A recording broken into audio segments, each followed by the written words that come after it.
Good evening. I'd like to call to order the April 8th meeting of the Titusville Planning and Zoning Commission. If everyone will stand for the pledge.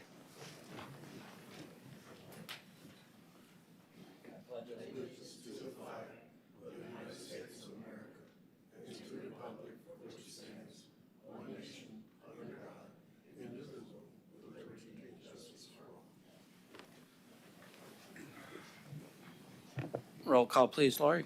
Chairman Aton, Here. Member Graham, Here. Secretary Faison, Here. Member Rice, Here. Member Garrod, Here. Member Scully, Here. Member McDaniel, here, Alternate Member Seidler, Here. Alternate Member Troutman. Here. Nice. I have a full docket tonight. Yeah. We have a quorum for sure. I need the approval of the minutes if anyone has any comments or cares to make a motion. Member Garrod? Comment, Mr. Chairman, on page 456. I believe I was absent on the 18th. I was not here. I was in Sebring watching cars race around the track. Good for you. Any other corrections or comments? If not, anyone care to make a motion? Member Rice? I'll move for approval. Have a second? Second. Member Scully seconds. All in favor? Say aye. Aye. Any opposed? Minutes are passed. All right. Next thing, City Attorney, could you read the quasi-judicial procedures? Good evening. During the public hearing portion of the meeting, anyone wishing to speak on a quasi-judicial item must complete and sign a speaker card along with the corresponding oath on the card. The cards are located at the table in the front of chambers. City staff will make the initial presentation, and then the applicant will present. Then the hearing will be open for public comments, and those who wish to make a public comment on the item will speak third. The applicant may make a brief rebuttal if they desire. Witnesses may be cross-examined, and all photographs, sketches, or documents for the hearing must be submitted to the city clerk and will be retained by the city. Members, please disclose any ex parte communications or site visits at this time, which for ordinances, I assume there are not many. Thank you. Next, I'm moving on to our petitions and requests from the public present.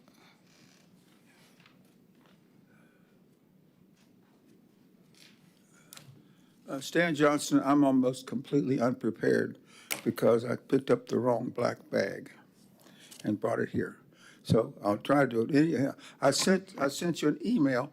It was a part of an autobiography that I'm writing about how to make enemies and lose most of your friends and tell the truth. Anyhow, this I'm going to talk about is about a project that is been approved by the city, and it's called SNJ Oaks, also known as Elizabeth Oaks. It's here in town, and it has a street called Mockingbird Lane. Well, the surveyor and the engineer worked together to delete that from the survey. They took away the stop sign, they took away the street sign out of the survey, and also the width of the cleared way for two-way traffic. They did that illegally to enhance and increase the number of units that the project can service, townhouse units. So that's what we have today, something that's illegal. And if you go look at it now, you'll see that the driveway is designed and constructed to run directly into a new fence. That's a bad thing. It's designed to change two-way traffic to one-way traffic with no turnaround. It was promised to be designed that it was going to serve the 6 R3 properties, but serves only 5 as a driveway, not as a street. And the last house at 1155 Mockingbird Lane, there's no access. So I encourage you to sometime go by there. You see, all the trees are gone. The tree that's supposed to be in the back of the subdivision, when they finally did the plans and the fencing, it's outside the fence. So the survey was so bad that the tree that was to be saved is not on their property. The chief of police, together with the fire department, approved this crash hazard that I spoke to you about. I think it's interesting to see it because it's going to be coming up again, not to you, but council for review for the errors made in the sketch plat. It was approved by P&Z and council in 2021. And also the other issues that it's a street, not a driveway. Any questions? Okay, it's a big deal. Thank you. Thank you for listening. Thank you. I don't see any other audience members. We have no old business. Moving on to new business, item 9A. Thank you, Chairman, and good evening, Commissioners. As David alluded to, tonight we have two ordinance for you, so we don't have any applicants. And this first ordinance is item 9A, the Certified Recovery Residences Ordinance, which begins on page 7 of 56 of tonight's agenda packet.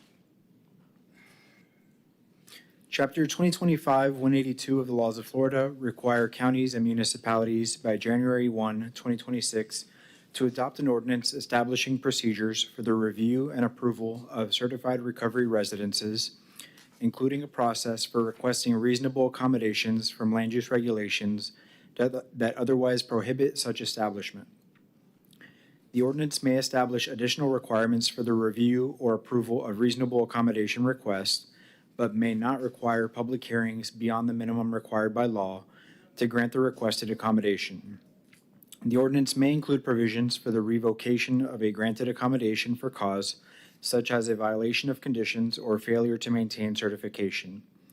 The effective date of the new law was July 1st, 2025, and closed for review is Chapter 2025-182 in the Senate Bill Analysis Report. If you'll turn to page 15 of tonight's agenda packet, page 15 is the bill analysis, and I'll just read the first paragraph of section 1, the summary. It says, this bill requires local governments to adopt an ordinance subject to certain restrictions to formalize and streamline the process for applicants seeking reasonable accommodations from land use regulations in order to open a certified recovery residence. Page 19 of the agenda packet includes the definition at the very bottom. Recovery residences, also known as sober homes or sober living homes, are alcohol and drug-free living environments for individuals in recovery who are attempting to maintain abstinence from alcohol and drugs. These residences offer no formal treatment and are, in some cases, self-funded through resident fees. It continues on. A recovery residence is defined as a residential dwelling unit, the community housing component of a licensed day or night treatment facility with community housing, or other form of group housing, which is offered or advertised through any means, including oral, written, electronic, or printed means, by any person or entity as a residence that provides a peer-supported, alcohol-free, and drug-free living environment. On page 23, section 3 is the effect of the proposed changes. Florida statutes require cities and counties by January 1, 2026 to adopt an ordinance establishing procedures for the review and approval of certified recovery residences, including a process for requesting reasonable accommodations from land use regulations that otherwise prohibit such establishment. The bill requires that the ordinance be consistent with state and federal law, establish a written application process, require the local government to date stamp each application upon receipt and request additional information within 30 days if required, giving 30 days for such response, require final written determination within 60 days, which either approves in whole or in part with or without conditions or denies the request, stating with specificity the objective reasons for denial and process for reconsideration, provide that an application which does not receive final determination within 60 days is deemed approved unless the parties agree to extension, and require the application to include the name and contact information of the applicant, the property address and parcel identification number, and a description of any accommodation requested. The ordinance may establish additional requirements for the review or approval of reasonable accommodation requests, but may not require public hearings beyond the minimum required by law to grant the requested accommodation. The ordinance may include provisions for the revocation of a granted accommodation for cause such as a violation of conditions or failure to maintain certification. The bill also clarifies that the ordinance does not supersede covenants or restrictions related to condominiums or homeowners associations. Lastly, if you'll turn to page 9. Page 9 is the beginning of the draft ordinance. The bottom, you'll see the additional language is in red and underlined, and so we've included the definitions, the applicability in subsection B, subsection C, application for reasonable accommodations, subsection D, the review criteria, subsection E includes distance requirement. A certified recovery residence shall not be located within a radius of 1,200 feet of another existing certified recovery residence. And subsection F, revocation and reinstatement, and I'll just read those. The first, revocation. An accommodation granted under this section may be revoked by the city if the certified recovery residence, 1, loses its certificate of compliance under Florida law, 2, closes or vacates the premises, 3, causes a nuisance, or 4, is in violation of the business tax receipt.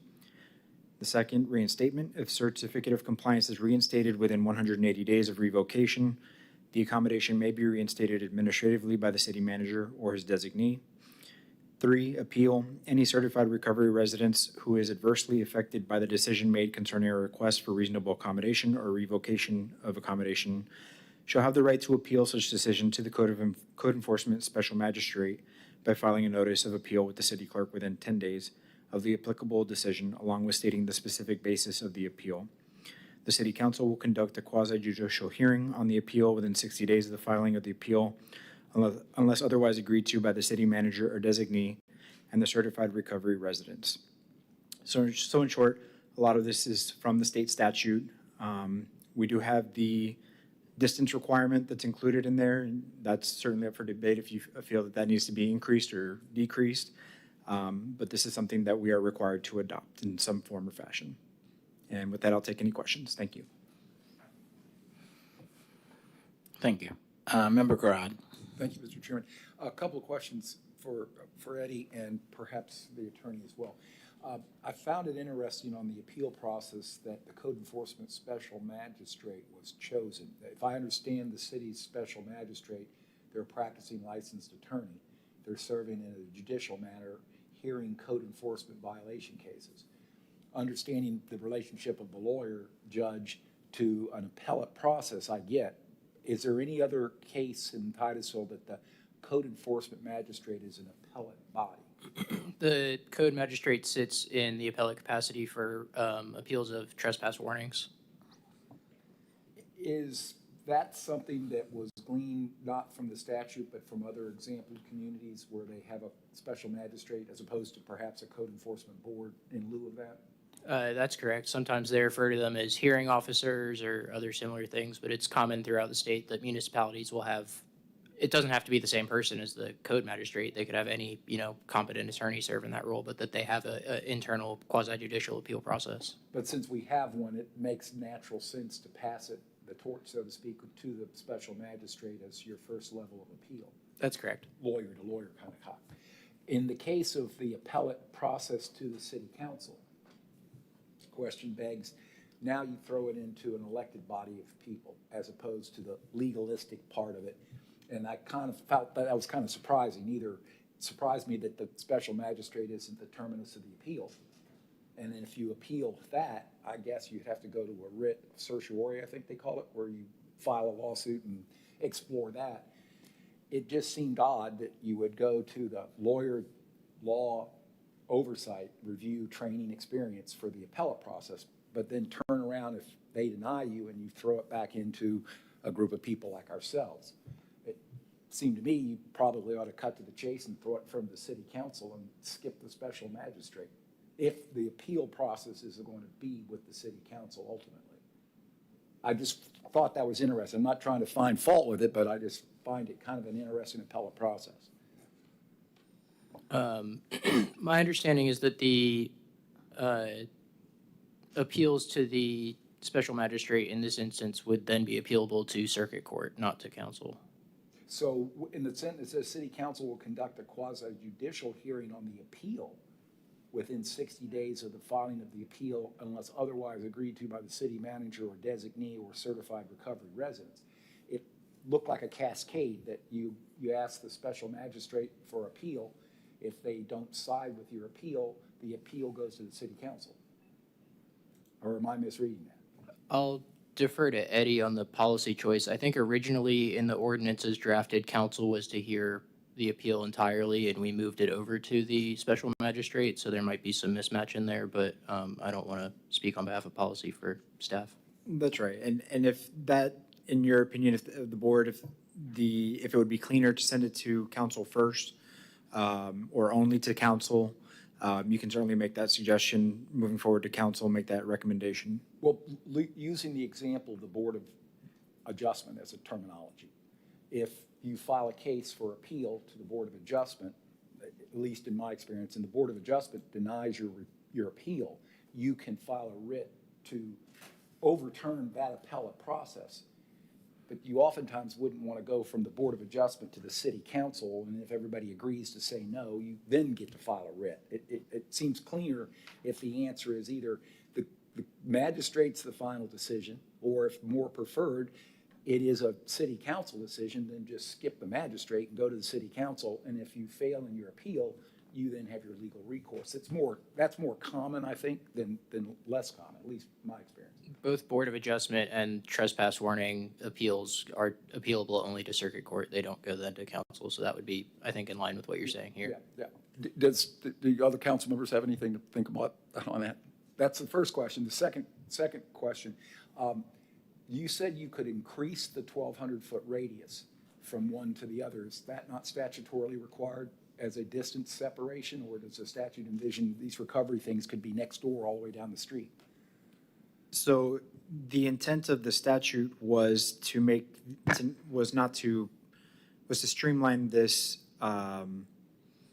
accommodation in order to accommodate this use. And so if you were to suggest an unreasonable number, I think that would be easy to challenge. Like 5,000 miles would be unreasonable. Correct. But some rational nexus exists where you don't want to have a street full of recovery houses. Correct. And 1,200 feet seems to be sufficient. Correct. And I compliment it that it's radial. I've seen ordinance written where they make the mistake to say distance, and somebody says it has to be on the traveled way, and it gets interpreted. So I appreciate adding that to it. I think that concludes my two questions. Thank you. Member Chapman. Yeah, my question here, Eddie. So I see that it talks about revoking. Is there any verbiage in there that states like, so if they fall out of line with what they're doing there, right? The revocation. Does it state in there what the steps are to, like, I guess, evacuate the house and say you're going to go through the law side of stuff when they do that? Or does it, so it talks about the law side, but it doesn't talk about, I guess, if, say, something happens, right? Like they're not following the rules or whatever, do they come in, put an eviction notice, and does there need to be verbiage in there of like what that process is? Or Well, enforcement, I believe, would fall to the state first because they would be losing their certificate under Florida law to operate the facility. And they get their license from the state to operate the facility. So if they're not meeting their conditions under the state certificate, then they shouldn't be operating per the state. As far as how they notify the residents, that's not included in the ordinance, no. okay, so I guess that's kind of where I'm getting at is, does there need to be some kind of verbiage that if anything, falls short of this, it gets deferred to the state as far as, I guess, how enforcement gets involved? Like, for this to be enforced, you would have to reach out to the state for that and then start do you follow what I'm asking? There would also likely be recourse with code enforcement if they're violating any occupancy rules in the city. I'm sorry, say that again. Code enforcement would also have jurisdiction to impose fines if they're violating any occupancy minimum or maximums by virtue of losing their state certification. So it would be code enforcement to say there's an issue and then to reach out to the state to say that there's an issue? To The report state, that, I the guess? state would have their own parallel process, but code enforcement could levy fines on the property and eventually a lien and foreclose if it came to something that severe. Okay, yeah, I don't think I was trying to go that far into it. I was just curious on if someone were to look up into like, all right, you know, I was shut down, what is my step, I guess, if it says, you know, hey, state deals with this. I don't know where it says in here, I guess, for someone to say, this is the steps that you need to follow, I guess, as far as if this gets shut down. I was just curious on that as well. So I don't need to take this any longer than it needs to be, but. Member Crofton? That's on my display, but I wanted to make sure. I think it's Member Seidler, but Oh, thank you. A few things here. So right now, the application requirements are minimal, and the 60-day clock can start basically without a clear defined completeness standard on this. And I'm curious if we can establish a structured checklist so that the city's not put into position of like unintentionally approving an incomplete application. So for example, like,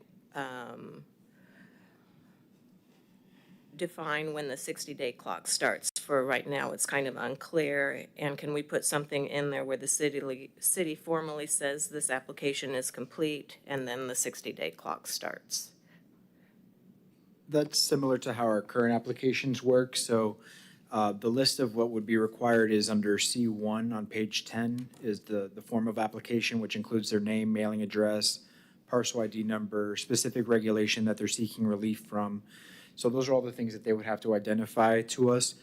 If, let's say, they did not include everything that's listed in C1, we would issue an incomplete application letter saying we don't have everything we need at this time.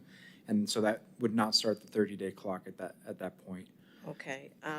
Also in this, if there is a issue within the community, can we require that a responsible local contact be on file? We have the applicant's name, mailing address, telephone number, and email address. I don't know that we can require that applicant be someone that lives within the city limits. Well, just that there is somebody, so in case there is issues, usually if the applicant, perhaps they're not even in the area, that there is somebody that is local or there is a number. That was just one of my questions. And then the forced acknowledgement of the rules. Right now, everything is implied.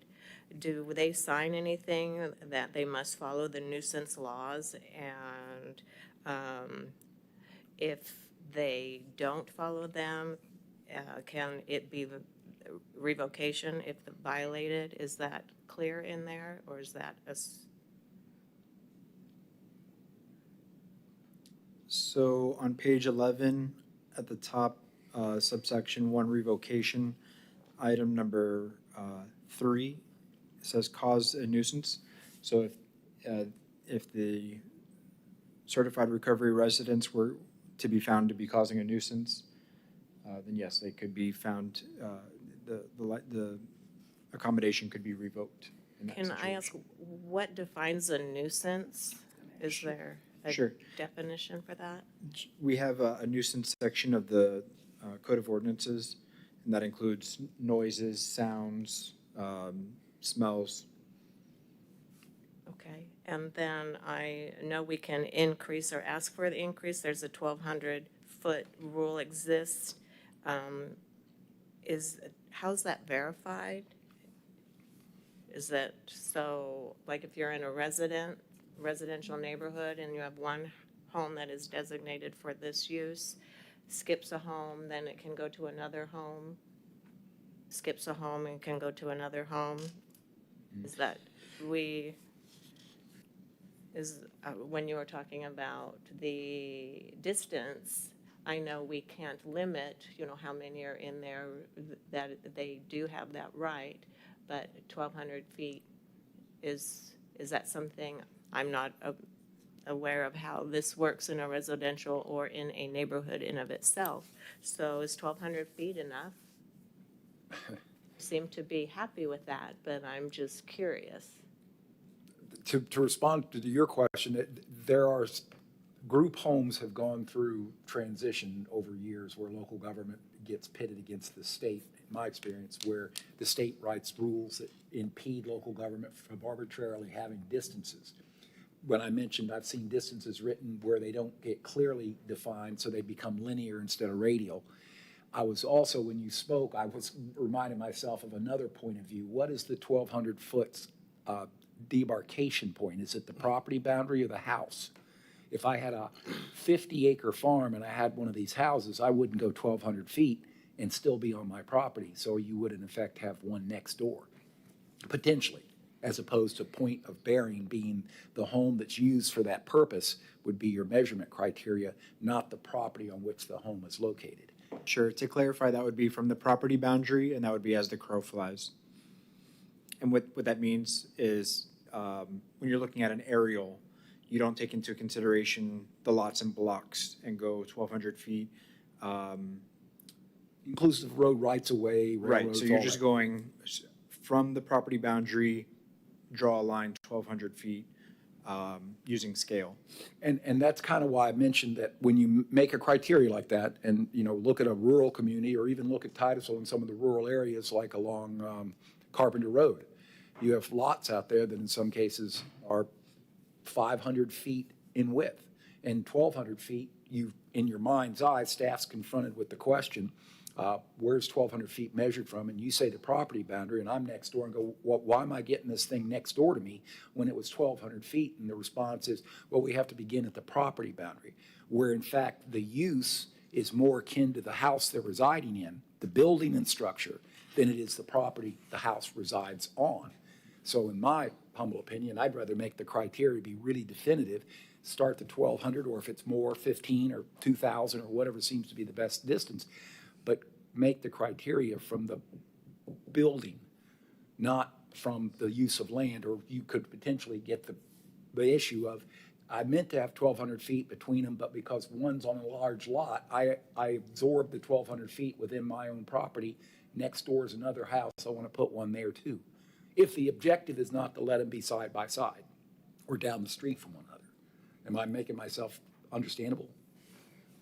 No, not to me, because the property boundary is the larger, Yes. the greater of the two. So one other thing to consider is that this is a home, and so people do spend time outdoors.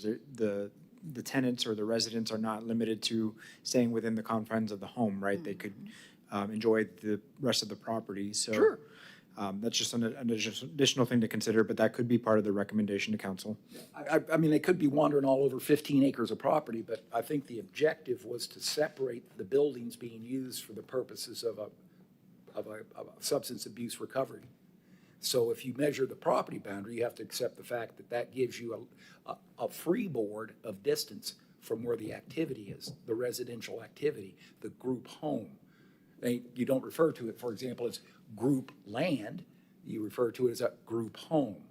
Albeit you can go in the yard and play, but at night, and the facilitation of the multiple non-related residents, to me, would be better served if you measured from the building as opposed to the property. If I may, I had one more question. I'm on a roll, so I apologize. I may have forgot my question today. I'll try to come back with that. Member Faison. So continue with the distance part of the conversation. I remember at some point in time, not too long ago, group homes, and this fell under group homes, the distance between the group homes was 500 feet. I've noticed with this here, when we're talking about, and again, recovery residences, we've gone to 1,200 feet between the recovery residents, but does that 500 foot of group home still apply? I'm not familiar with the 500 feet. Do you know more about where that was in the code? I can look. So some time ago, I was looking up, somebody started an ALF, and I knew that the ALF could not be within 500 feet of another style of group homes. And so we had to do some research to make sure that we weren't within proximity of another, whether it's, women's children's shelter or albeit a group home. And so now I'm just wondering if that 500 feet for the group homes also now kind of, how does that apply with this 1,200 feet for the sober living? So I'm looking in assisted living facility and the limitations and conditions.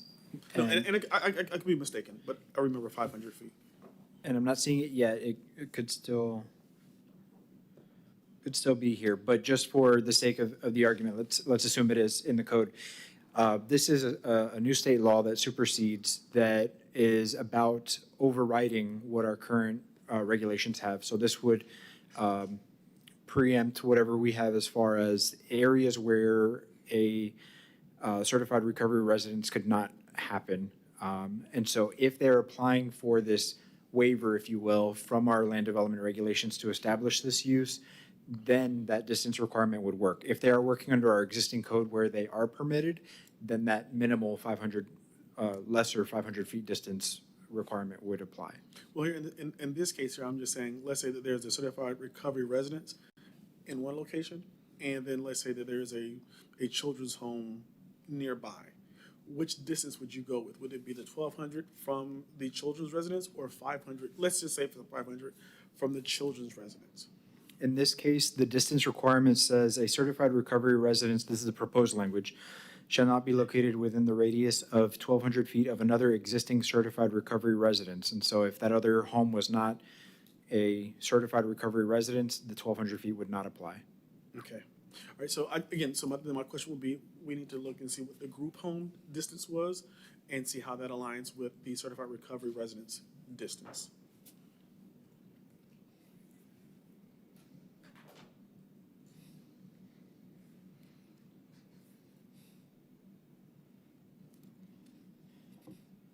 Member McDaniel? Hi. Okay, so about how many of these residences do we currently have in Titusville? Do we know?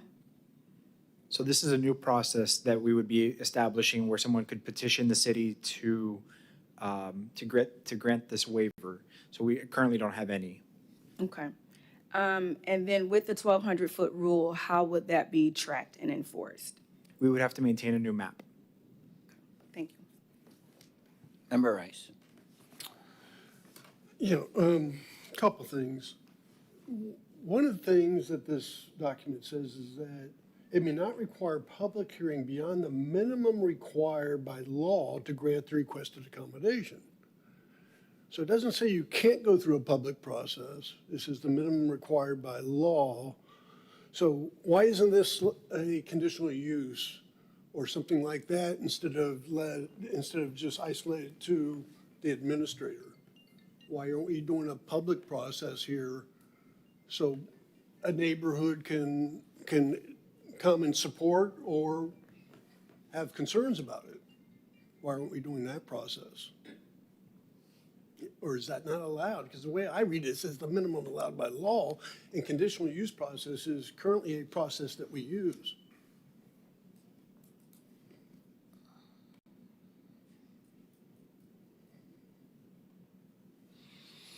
That's in the statute that says that.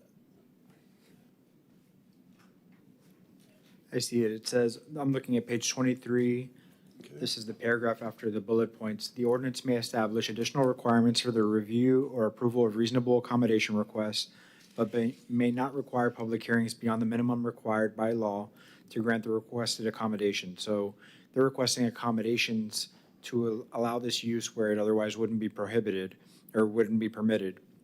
And so our understanding was the intent of the legislature was to streamline these and to allow these and not throw up administrative hurdles like public hearing processes. So we do not, my understanding, unless David can correct me if I'm wrong, but I don't believe that that was in the spirit of what the legislature intended with this new law. Well, I mean, it clearly says may, and shall means you have to do it. May means you may do it. Mm-hmm. Okay? I would just add that the reasonable accommodation section limits the reasonable accommodations to areas that would otherwise be violative of the Americans with Disabilities Act or the Fair Housing Act. So subjecting that to a public process when it's really a legal question of is there an impediment here under the FHA or the ADA seems kind of like Okay, unnecessary to use that word, but that's not the correct word I'm looking for. okay, I can accept that. I think the other thing that is such an ambiguous word, a reasonable accommodation. That opens the door to everything. Okay, I mean, and I take it it's going to be the administrator that gets to decide what is a reasonable accommodation. Okay, but there's no guidelines for him in which to do that. And you know, it's just, boy, that's a tough word to overcome as an administrator. It will be challenged, I think. So, but the other thing, when it comes to administrator, I think on page, that it says, it's on page 10, I believe it is.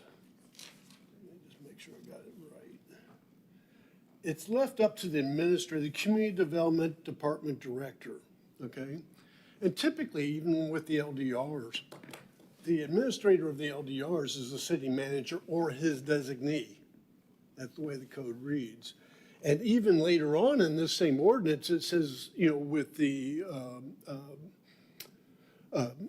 challenge, if it was denied, is the city manager or his designee, okay? Why don't we use the same philosophy here and let the city manager decide who is the best department head to oversee this program? And more than likely, it will be the administrator, but why tie the city manager, the head of our government that we operate, why tie his hands to saying, no, it has to be the community development director? Is there another department head that you think would be able to answer? No, I'm gonna leave that up to the city manager to decide. Because I mean, that certainly that change could be made, but I don't think it would make a substantive. Okay. Then the other thing that, the application, I mean, you put the bare minimum, and that's what's required, is the bare minimum by the state statute. But if you look on, I think it's page 21 of our agenda, there's a whole list of things that this applicant has to do to get his certification, okay? And yeah, it's on page 21. It says credential entities must require prospective recovery residents to submit the following information. Well, why aren't we asking for the same information? Because you only have basically 60 days to give an answer or it's automatic, okay? So why not request as much information as you can so the administrator or the city manager designee can make an intelligent, informed decision fairly quick instead of asking for additional documentation all the time? Because you're just asking for the minimum. You know, I would say that you would need to include everything on this list with the exception of the fee schedule and the refund policy. I don't think the city really cares too much about those items, okay? So that's going to be one of my recommendations with this ordinance. The other thing is, I think for the city attorney or for you, with the revocation, why can't we say that if the facility is either closed, abandoned, or lose their certification, it's an automatic revocation of the certificate of the request. Don't make them go through a process. Don't make a formal request that you have to go through to revoke it. It's automatic because they didn't comply. They abandoned the property. They lost their certification, or they closed the facility. Why leave it open? Why not make it automatic that it's revoked?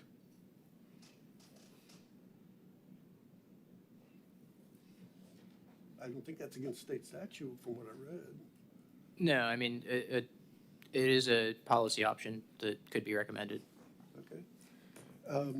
And then, that's it. Those are my items. Everyone else covered everything else. Thank you. Member Graham. I had a couple of questions here. Some of them have been visited. Just as an example, the IRC that you and I talked about, they have restrictions in place for that. and this new rule would override that. One of the reasons why that development committee come into play was in those neighborhoods, these type of houses and structures were bought up and used for this, and they started buying apartment complexes. Like they would split up a 4 or 5 building apartment complex, and they would sell one building to them, and next thing you know, you got 15, 20 units in that area. So my concern would be on if some of these administrators can have up to 300 people, 1,300 feet, is not a lot. So you're looking like every 10, 12 houses per se, depending on the neighborhood. You can have another one of these, and I know they're going to be subjected to the occupancy load of the house. But all it takes is one of these apartment complexes to start breaking up, and the next thing you got, 30 units that are full of this. And in that area of the IRC, we're talking about Coquina and the road right behind there, none of these people drive. Generally, all those privileges are taken from them, and, they just meander through the neighborhood. And I wonder, the way it's written or the way the state has, if the distance that we have concerns with is even remotely far enough away to keep where you got 300 people dropped in the middle of some, residential subdivision. So my thought would be we would have to increase this to at least somewhere around a half a mile to a mile. If you read what some of these administrators, 300 people's a lot of folks. And all it takes is one building like that they can get their hands on or build or whatever it is in a residential. And next thing you know, you got a vast majority of this in a residential neighborhood.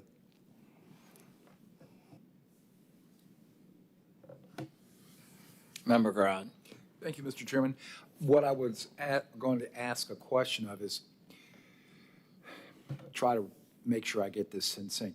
The state's licensing procedures for the operation of group homes, more particularly this style of group homes, in my experience, they're a licensing regulatory group. It's not like you just have DCF or you just have the state fire marshal as an example. The state is going to say, you provide us what we need to see and you're licensed. The local government's saying that if you're licensed, you have to be allowed to be built, constructed, 300 occupancy apartments. Or it's like my large property in the small building.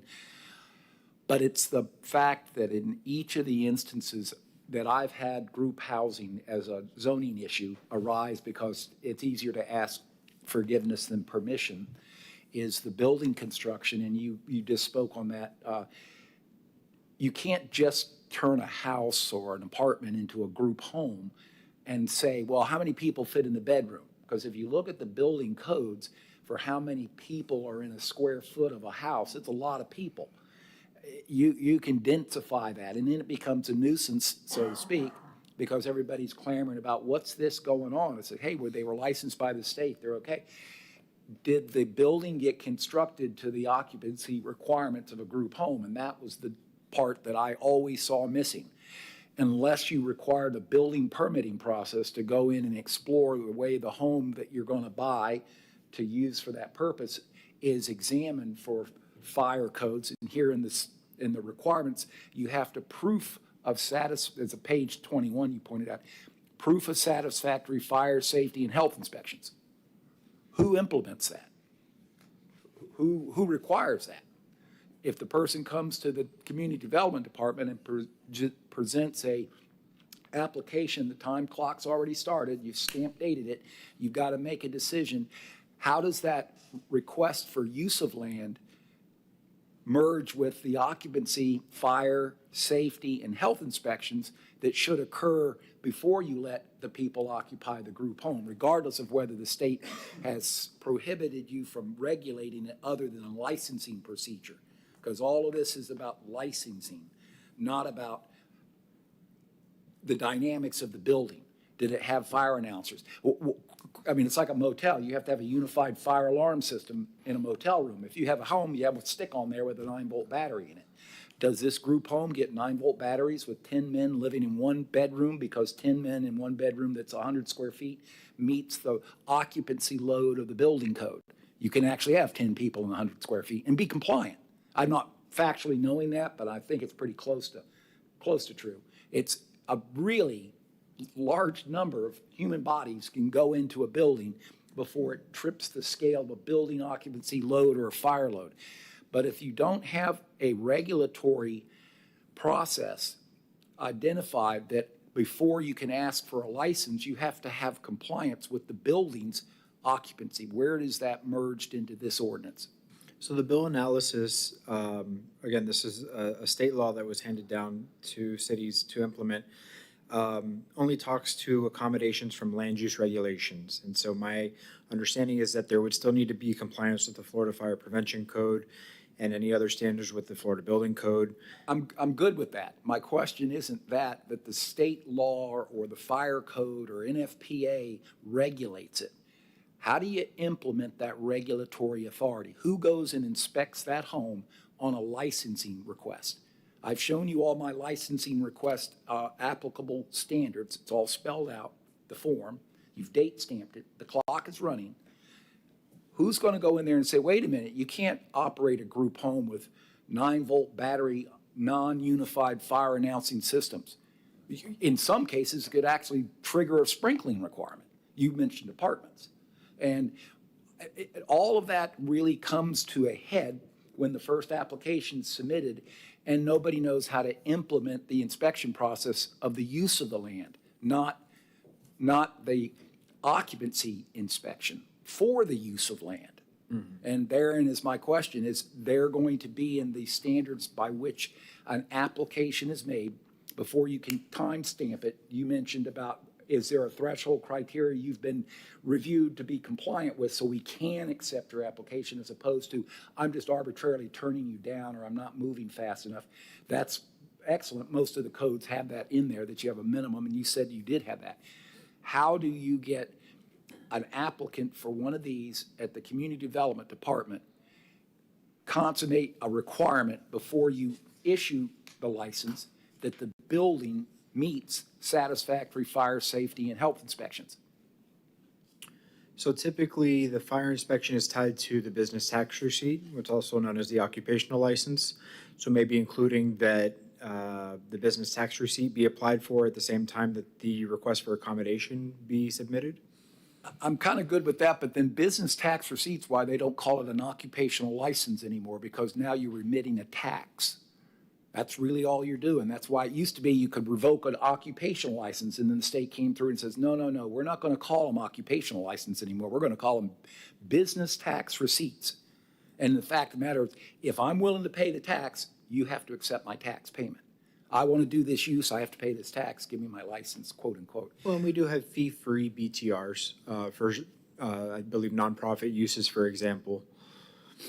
Well, I'm trying to imply that if an application is deemed sufficient, compliant, and is submitted, time, date, and stamped, and my clock is running, has an inspection been made that says, oh my gosh, you're going to have to do about 6 months worth of construction in this home, so we're not going to issue you your approval in the 60 days.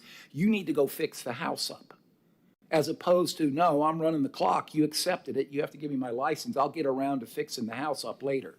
I see a disconnect between those standards, which I believe most people would commonly, frankly, think that's what government does. They make people safe. Government provides life safety codes. You do inspections for that. But nowhere in this licensing procedure, and certainly not from the state, did they ever go into the weaving of, well, I gotta have a review that this building suffices for my proposed use before you can accept my application. It's the cart and the horse, I think, because if the reverse is true, I have the cart, I go find the horse. I just get a license and I go ride my horse and cart down the road. As opposed to, I have a horse, but what my need is to pull a cart. Well, I need to inspect the cart you're pulling. And that's where typically that is a crack that occurs at the local level because there isn't a way to implement a license procedure or a land use process from a building code inspection where no alterations proposed. I'm not proposing to do anything, so do I need a building permit if I'm not going to do anything? The question's not what you're proposing, it's what you have to do to propose what you want to do. And I would almost think it's inherent nature for occupancy requirements that an inspection ensues of the building, the apartment, the single-family home, the mobile home. There's nothing in here that says it has to be a single-family home. It could be a mobile home, be in a mobile home park. And can you imagine having a mobile home, a single wide, and 30 people living in it?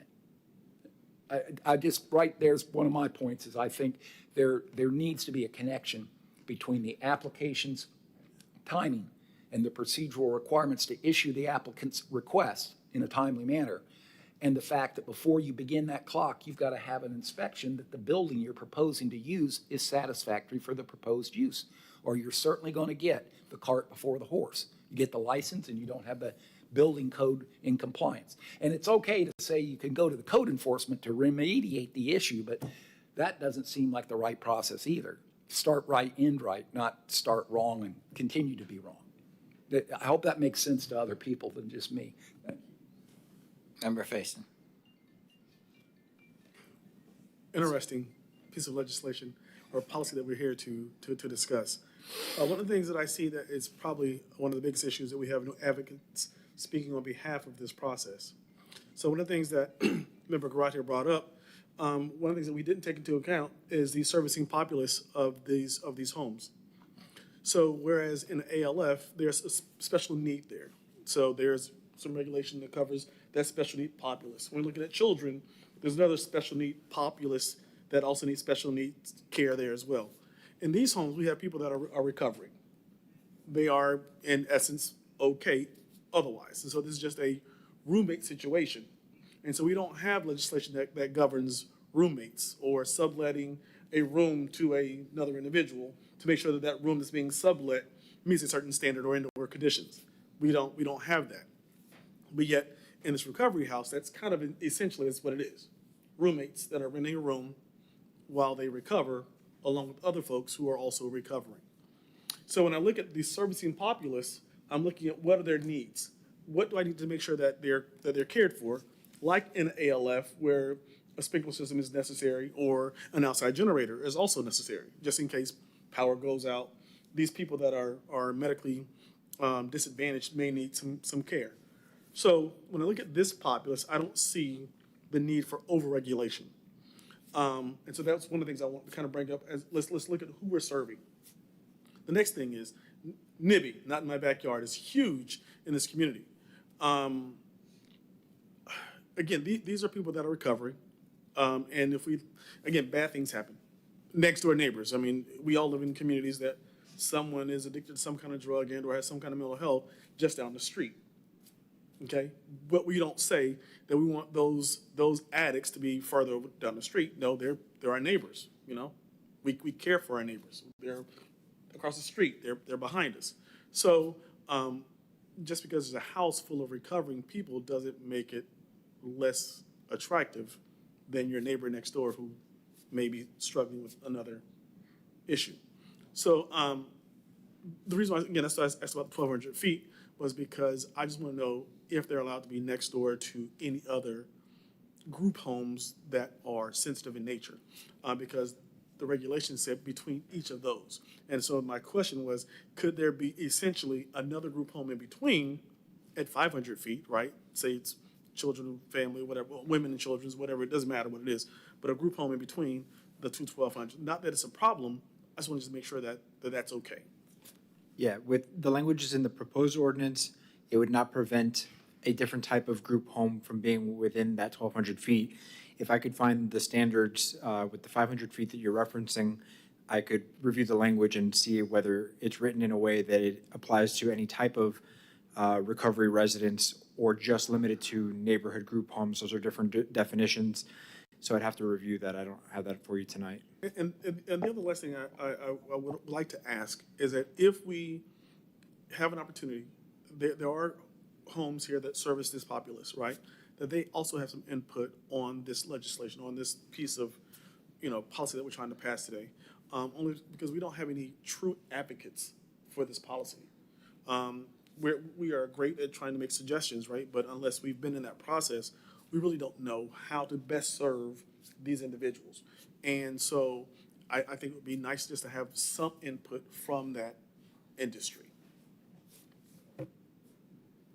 If I could just add real quick while we were on the topic of the question or statement before that one, the 500-foot rule that you were referencing earlier is from section 419.011 and is specific to ALFs.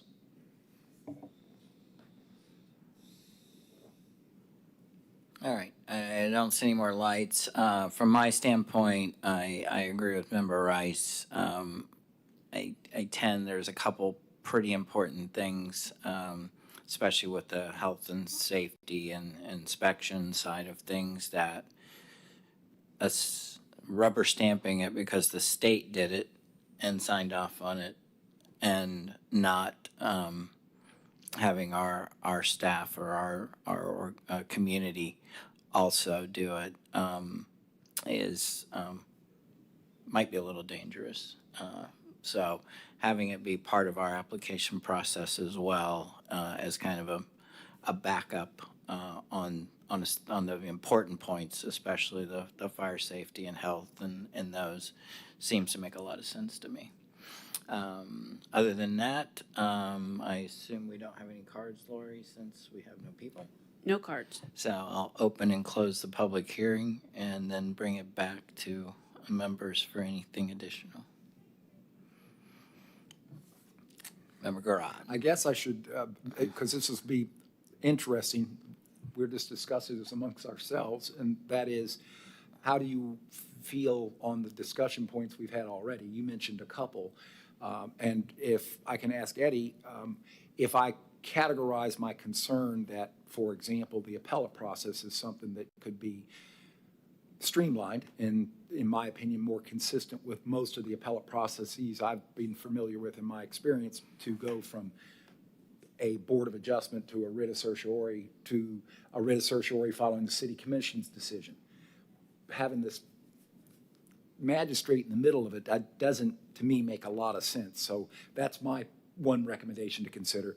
The concern about distance is one that I used an example, and it's like your 300-unit apartment. What you meant to say and what you say are different, but I myself think that should be a measurement criteria from the building as opposed to the land, to prevent that capacity to have something next door to another one.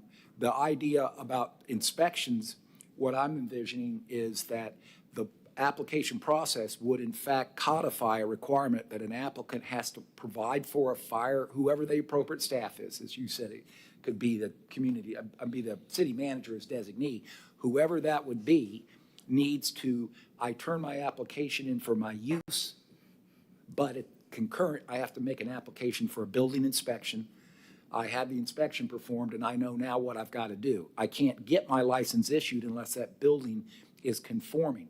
I think that's fair because this rule and statutory requirement of it is, Tom Petty comes to mind, damn the torpedoes, that you're going to have to process this.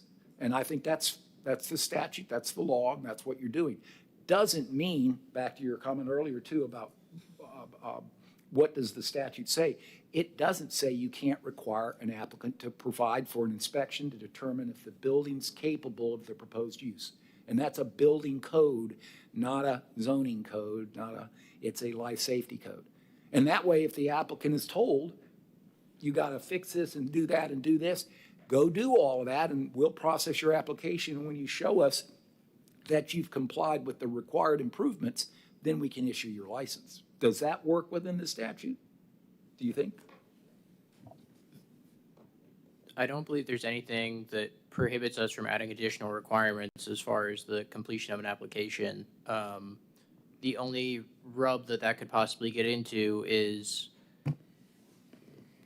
any potential conflict with ADA or Fair Housing Act, which I'm not seeing immediately, but I would want to think about a little bit more before I say absolutely, but I don't see any quick impediment to that right now, no. Yeah, what I'm envisioning is that depending on how many people occupy one of these homes, that maximum occupancy is a building code or a fire or life safety code. It's not a zoning code, it's not a city ordinance, it's NFPA 101 or whatever the code is.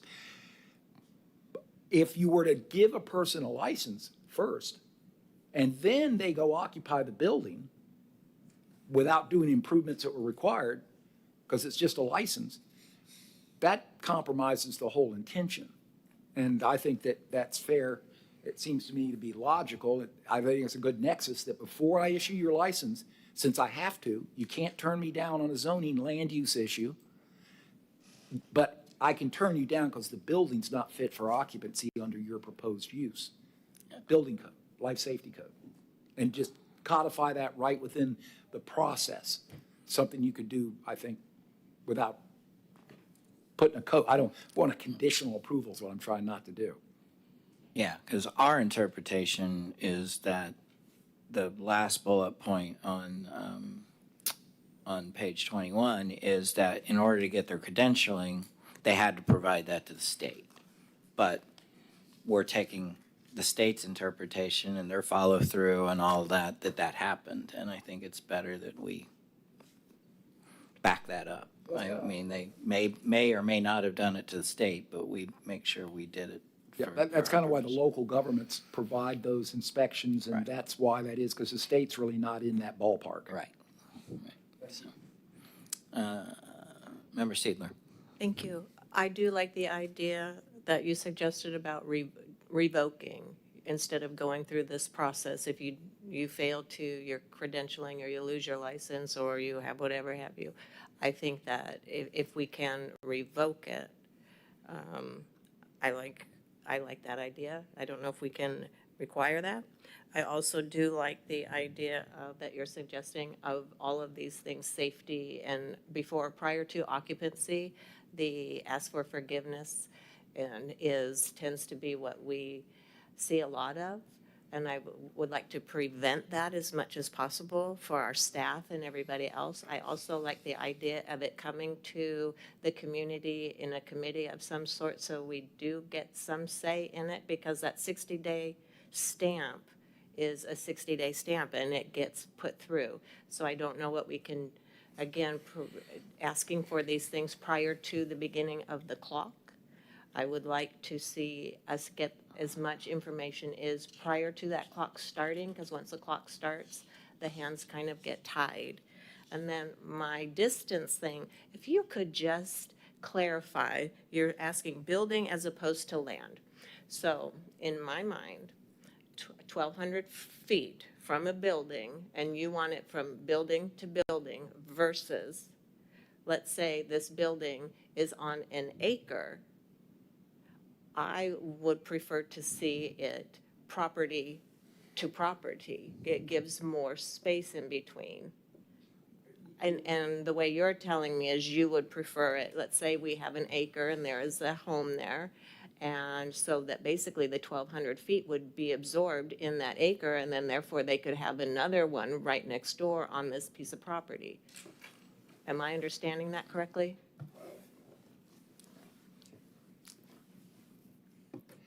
Eddie responded, I think that you are measuring from property boundary. So if I had a home on your acre and was in the middle and there's 200 feet to my right and 200 feet to my left and 200 feet behind me and 200 feet in front of me, and my house is in the middle of that acre, 1,200 feet begins from the property to the next potential recovery home.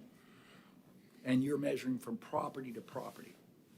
So there would be a farther distance, not a lesser one, so I may have misspoke, that if you measured it from house to house, I was thinking you could absorb the 1,200 feet within your property and the next lot be available to develop one. Measuring, and then I misspoke, if you measure from property to property, it won't matter where the house is located in the property. The boundary extends out 1,200 feet from that boundary. So however, how big the property is, you're going to be successful at keeping them from being close together. I misspoke. I probably got turned around in my own mind. Okay, okay, Yeah. thank you. That's why we're all here. Yeah. Keep me mindful. I was having problems with that one as well. All right, Member Rice.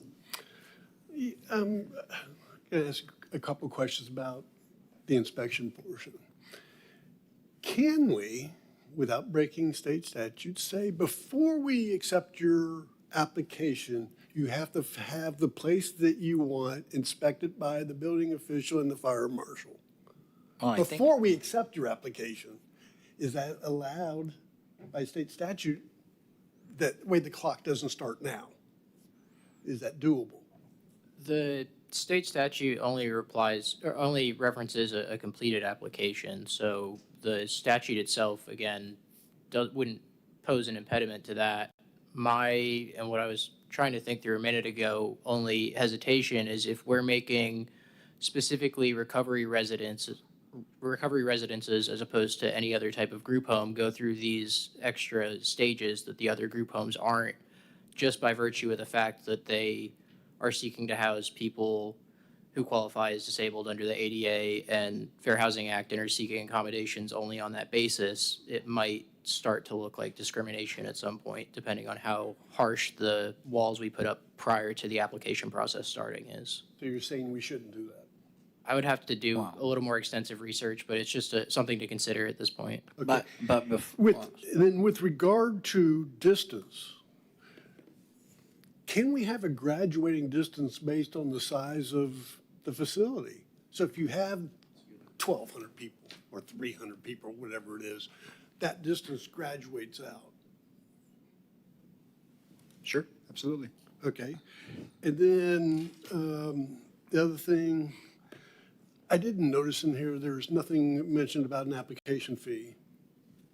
Member Rice, one thing to consider with the graduated distance requirement is that if a home were to grow over time, then it would be subjected to different standards over time, and that may make implementation of that Well, I think your distance certification, your reasonable certification would dictate that, we did this process now, and it's good to up to 200 people, or 20 people, or 100. And then you have to go back through the process if you want to expand beyond that maximum limit. Okay. And then about fees, is there a fee associated with the application?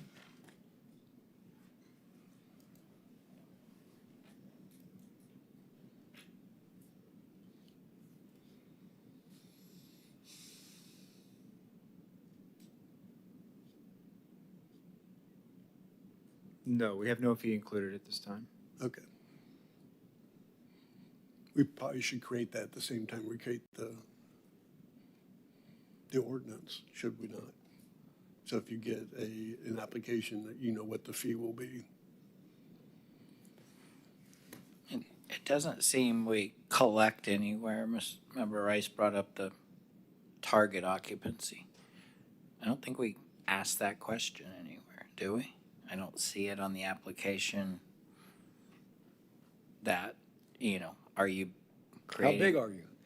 Are you creating this for the 5 or 8 people or whatever, or for the 300? Certainly, it also would come into play with the fire inspection and everything else.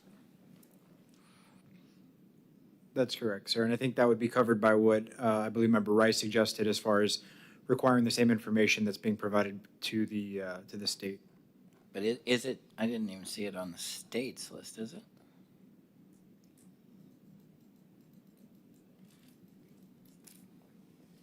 On the state's list, there's a $100 application fee that can't be exceeded and an annual recertification fee of $100 that can't be exceeded.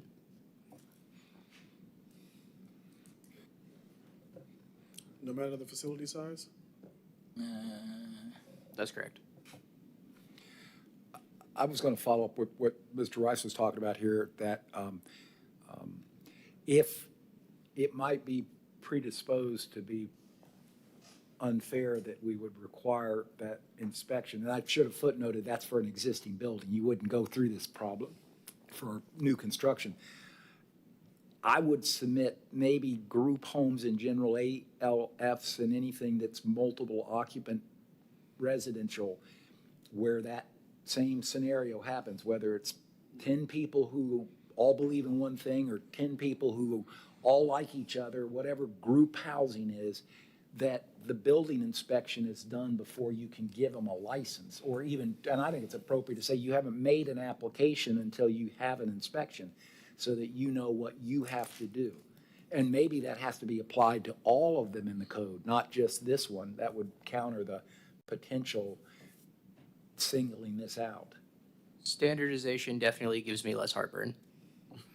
That's something to do another day, I imagine.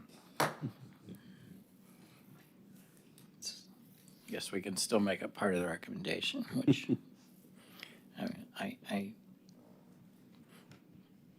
this motion's gonna be interesting. Let's see, who's next? Member Graham. In regards to standardization here, and, can we, Woody's topic about have a graduating scale based on, how large or how many people the people apply for. You would think that you have to base it on the property they're using. So, let's say that the property they're using has a maximum capacity of 10, but they just say, oh, we only have 5. You have to charge it off as 10, because there'll be no way to regulate it. They may start at 5 and then they got 10 before it's there. So if we do somehow end up in that direction, you may want to standardize, is it based on the square foot of the property that they're looking at using? Yeah, it seems like the revocation maybe should include something about occupancy standards or fire codes or violation of. Member Faison. So, from my commissioners, I don't know how much you guys know about group homes, but there are standards of occupancy. There are requirements that group homes must meet. I think that the general consensus is that these types of homes ought to fall under group homes as well and inherit those same requirements. You know what I mean? And with that, again, standardizing, I too agree. But again, that would require us to vote on that, right? And have staff go back and do the research and bring those requirements back to the board and ask, is this sufficient? Does that make sense? Okay. Member Chapman. Yeah, so I want to commend all y'all for actually bringing this up. It was kind of something what I was trying to go for. I pretty much picked a specific topic, but pretty much the regulation, the standardization of this, like I'm seeing the licensing, this is what we're going to do for licensing, but that's what I was really trying to get at was I'm not seeing the regulation of what all we're talking about, right? We're not seeing that verbiage of what's going to happen, how is that going to be looked at. So yes, I want to commend all y'all for bringing that up, talking about it, because it is a hard topic to talk about and bring up, because we need to get it right. We need to make sure that everything's on board, right? But yes, with the, you had said something about, gosh, I keep forgetting. I'm like Mr. Gerard. I keep forgetting the last thing. but and I'll come back to it if we even have time left. But yeah, it was the last thing. Okay, I don't see any more lights. What's the pleasure of the commission? It seems like we could. Member Rice. I have one more question. How time sensitive is this? Well, it said it was supposed to be in place January 1st, which was a question I didn't ask, but January 1st of next year? of last year. Oh, Of this last year. year. Of this year. Wow. Okay. Yeah. All right, so I think I remembered now. All right, what I was going to ask was, so this is being voted on by you guys and ladies. Is it something that needs to be asked, that they need to go back and find out what all this is and then come back to you guys to vote on this? I think that's where we were headed, but Okay. we may That's- be out of time too. So, All right, that's where I was going with that last one. so it seems like we can either make a very extensive motion with a lot of suggestions and recommendations, or send it back and let staff consider the hour we spent providing recommendations and bring something back that has that corrections. What's the pleasure? Oh, Member Garad, you hit first. So. Would you like a recommendation on that regard? Sure. Since we'll throw that out there. I would follow the suit of the chairman's comment that we allow staff to bring this back after you take our comments manifested as a change in this proposal, and then bring it back to us. Hopefully, then we can move it on to the city council. How does that, Continue this for the whatever fact that time. we're already 2 weeks? 3.5 months late based off of the first sentence in your thing, how does that fly? So, just to clarify, this is scheduled to be heard by city council on April 28th, and so they will hear, hopefully they will have a chance to hear the breadth of conversation, excuse me, and the numerous concerns that everyone's brought up tonight. If the recommendation tonight is that there needs to be some additional tweaks to the draft ordinance that's been presented here tonight, the city council could consider that and decide to table it at that April 28th meeting until there's been time to make those changes and bring it back to P&Z for an additional vote, and then make a vote on it. Or they may decide that they have enough information at that time and may vote to adopt it at that April 28th meeting. So just want to make you aware of that. So did I hear, they're going to hear it whether we come to a decision tonight or not? Correct. At this stage, this body's procedure is either to approve, deny, or approve with recommendations. They can't withhold it from going to Gotcha. council. Thanks for the clarification. Member Garad, your light's on. You have some? I guess I'd withdraw that motion since we can't do it. I myself think staff's capable of taking the comments and reconciling it against the draft and sending it to city council. I guess if any of us don't see what we're hoping to see. I would suggest somebody start with a motion and then be able to accept a bunch of friendly suggestions if you forget anything. Member Rice has volunteered to do so. I will start with the motion. Let me ask one legal question first, though. If my motion is recommend to city council that they table it, not us, but they table it and give staff time to address our concerns, can I do it and recommend that without tabling it here? That's a recommendation that can be made, yes. Okay, I can do that. Okay. But we should probably still list all our concerns, right? Pardon? We probably still need to list the concerns as Right, part I'm of going that. to, okay. All right, so I'm going to make a motion that we recommend to city council that we table this ordinance at the city council level so staff has time to address our following questions or concerns. One is graduating distance for size of the unit.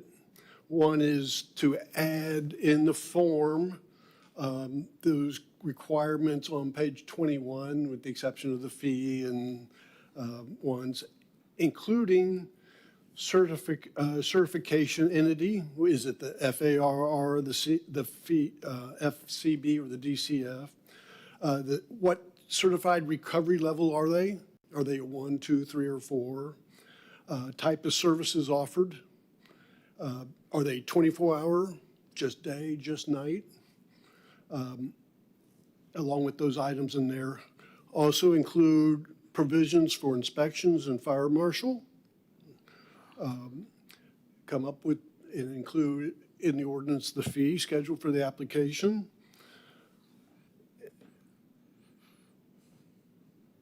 And that's my motion. I'll open it up to any friendly amendments for sure.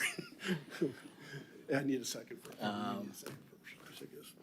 Okay, I don't see any lights. My recollection also that I liked was the automatic revocation that Member Seidler did, as well as potentially tying that revocation to violation of fire safety, health inspection, automatic revocation of that side of it. If that's your amendment, I accept that. Okay. Okay. And then Member Garad, did you have any? In terms of the two concerns I remain, I think you've woven the idea of the fire inspection before you get the license. And the two concerns would be first the criteria by which the measurement is made, to place that in there so there's no debate. If it's the property boundary, so say it. And the appellate process, whether having this be heard by city council and then the appeal process is already there, provided for in the statute, and remove the intermediate appeal to the code enforcement magistrate. You accept that one too? Yeah, I accept that. Okay. Whoever the scribe is, do you have what you need, Lori, I guess? Did I y'all bring have up, the recording. Okay. did y'all bring up occupancy? or I'm sorry? anything? Did y'all bring up occupancy levels on the house, or was that part of something else? I think y'all touched base on some about the occupancy levels of the house. I think that'll be covered by the Okay, fire just making sure. inspection piece, yeah. And then my other, the provision for inspection and fire marshal, is that prior to stamping the license and starting the clock? That would be my intention. Okay, because that wasn't clear. So it if would that can be clear. Yeah, I You think know, y'all have it to have kind of reads that they can't even get their credentialing until proof of satisfactory fire, safety, and health inspections. But that's my interpretation of that, and I'd rather not leave it up to that. So I think the application should be accompanied by satisfactory fire, safety, and health inspection documentation, which would imply that you don't start the clock until all that information's provided. So, with that, do we have a second? Member Graham? I'll second our very, very large motion. We have a motion and a second. Any comments before vote? Yes. Member Faison? All right, so here's my question. Are we voting to approve with these additions, or are we voting to deny because of these additions? I believe the current. So what is the motion that we're, because he only gave us three options, but he also said that we can also send this and ask the council to table. But the question is, what is our actual motion that we're actually going with? Is this approval or denial? What are we going with? My understanding of the motion made is that it is a recommendation of approval with the condition that council postpone hearing the ordinance so that staff can address the concerns that were raised in the remainder of the motion. And that's the question I'm asking, because I believe it should be a denial, right, as written because of that.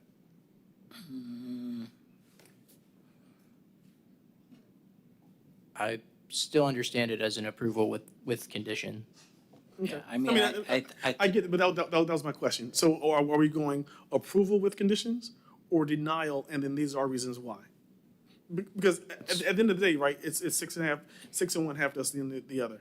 well, I think, certainly others can comment, but the way I read it is we're approving it with conditions. If somehow staff can work miracles and get these conditions before city council considers it and the council adds those conditions or puts those conditions in, we're good with it. That's Okay. my take on it. Thank you. All right, Member Steedler. So in addition to that, but the initial request is that we're asking city council to table it? Is that number one? And then number two, we're approving this with all of these conditions and therefore letting city council then go forward and they don't need to table it and they can approve it They'll based on. decide. So, but what the motion is there's two separate things in there, right? As I'm understanding. One for them to table, and then two, we're approving based on all these conditions. So, am I understanding that? I mean, that's, I guess for city attorney, just the tabling part of it complicate things or not? Definitely. Okay.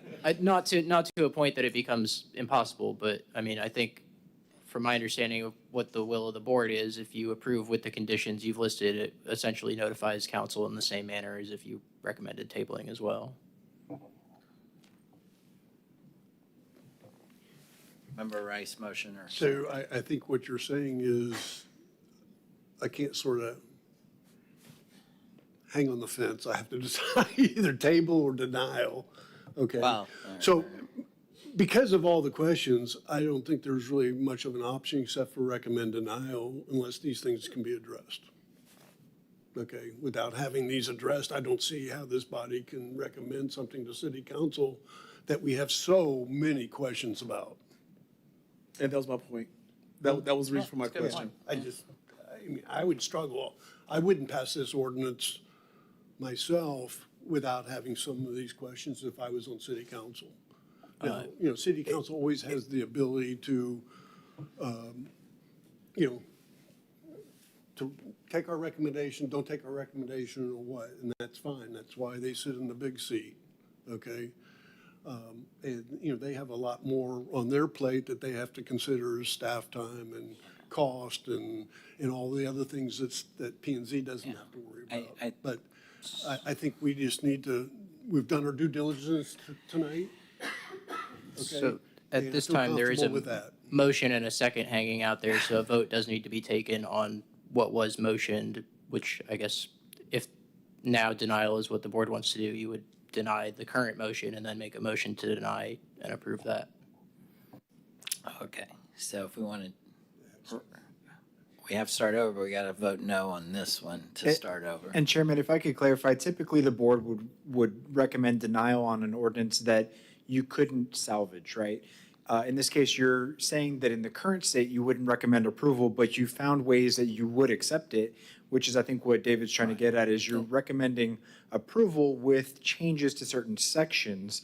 In this case, though, you've identified that you'd like to see the ordinance again at a future P and Z meeting, which is, I think, the hangup is that if council does accept the ordinance with the changes you've recommended, it wouldn't necessarily have to come back to P and Z. Which I think is fine. I mean, I think, at least my sense is, we a lot of times put in our like to haves, and we're okay with it, and council kind of looks at it like that. And in this instance, some of these we consider have to haves, and that's, I think, the message that we would like to send, and what the best way to send it is the challenge here.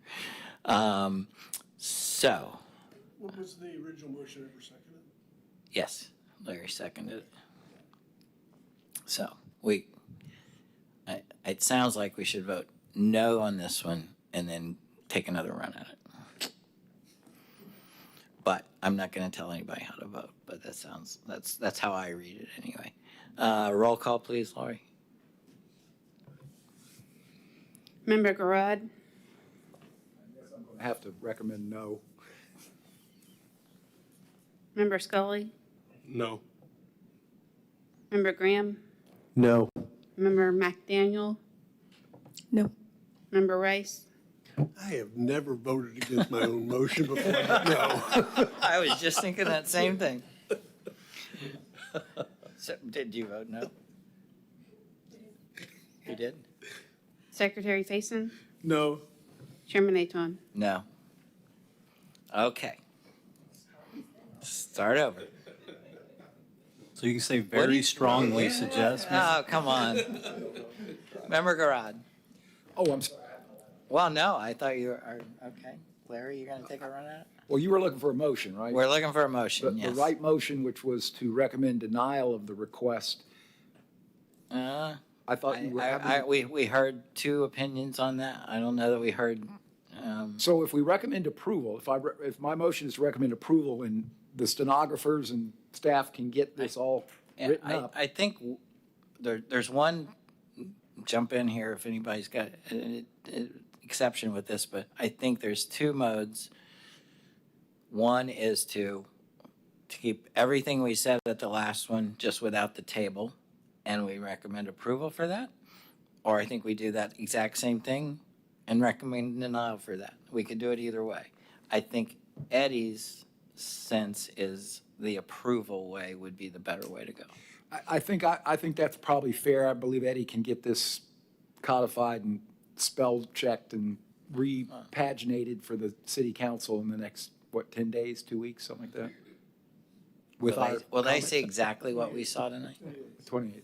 So we would present the version that you saw tonight, and then if we can get it done, the version that you're proposing with the changes that have been identified tonight. That way they can see a draft version with the P and Z changes. I can guarantee that would happen. And so again, if it gets to city council and they see your recommendation and they don't have the version with your changes incorporated, they may choose to table it at that time to give staff more time to get a version like that. They're not likely to watch the whole hour, but you might give them a couple pointers into the video. Start here and listen to this section. So it sounds like the best recommendation's the one wherein we deny the request with the reasons to have the ordinance changed for purposes of our comments, discussions, and then the city council wants to approve it without those or wants to implement them or table it, they can do that. Well, I don't know. Eddie, is it more likely that they'll see our comments with the approval and if, assuming you could get the changes done, or because will they see, if we do the denial route, do they see as much on that side too or not? If the recommendation tonight from P and Z is denial, they will see that P and Z recommended denial for the reasons that you state, and that's it. So again, typically P and Z recommending denial means that something is beyond salvageable. You don't recommend how to make it approvable. Got you. So I think approval with, So we can try alternative B. This is like playing blind darts. I think if we take exactly what Woody said, but without the tabling part, will work. Okay, Approval. I'll reiterate Mr. Rice's recommendation and go with that as a motion. We need a second. I had a comment. Okay. Member Graham. The comment was, did we ever come up with a distance between these establishments? Because you said with conditions as a group, did we ever come up with a distance? And we've talked about several different lengths other than the 1,200 feet I think they got here. So how does council deal with that? Or staff, rather? As I recall, we at least got the 1,200 property boundary to property boundary. I don't know, did it incorporate the graduated? I did say right. Okay. But there's That's no what I thought was going to clarification be, on, that staff would try to look Yeah. at cabling the occupancy to the use distance. is there any, I don't want to continue this out, but is there any other graduated distance tables anywhere else in the city, in the code that you can recall, Eddie? For any kind of thing, or is it always I can't think of an Okay, example so that there's uses no- a graduated. Maybe Woody might. former city engineer, former, is there yeah. anything in the code that you can recall?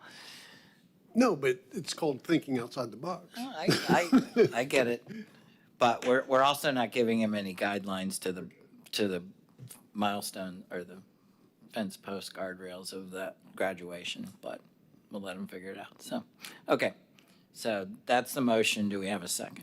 Can you please state the motion?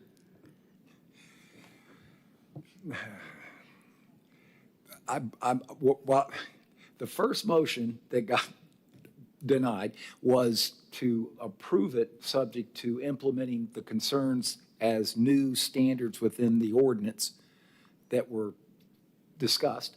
And one of those was creating some type of graduation distance based on occupancy. 1,200 feet appears to have come out of the air.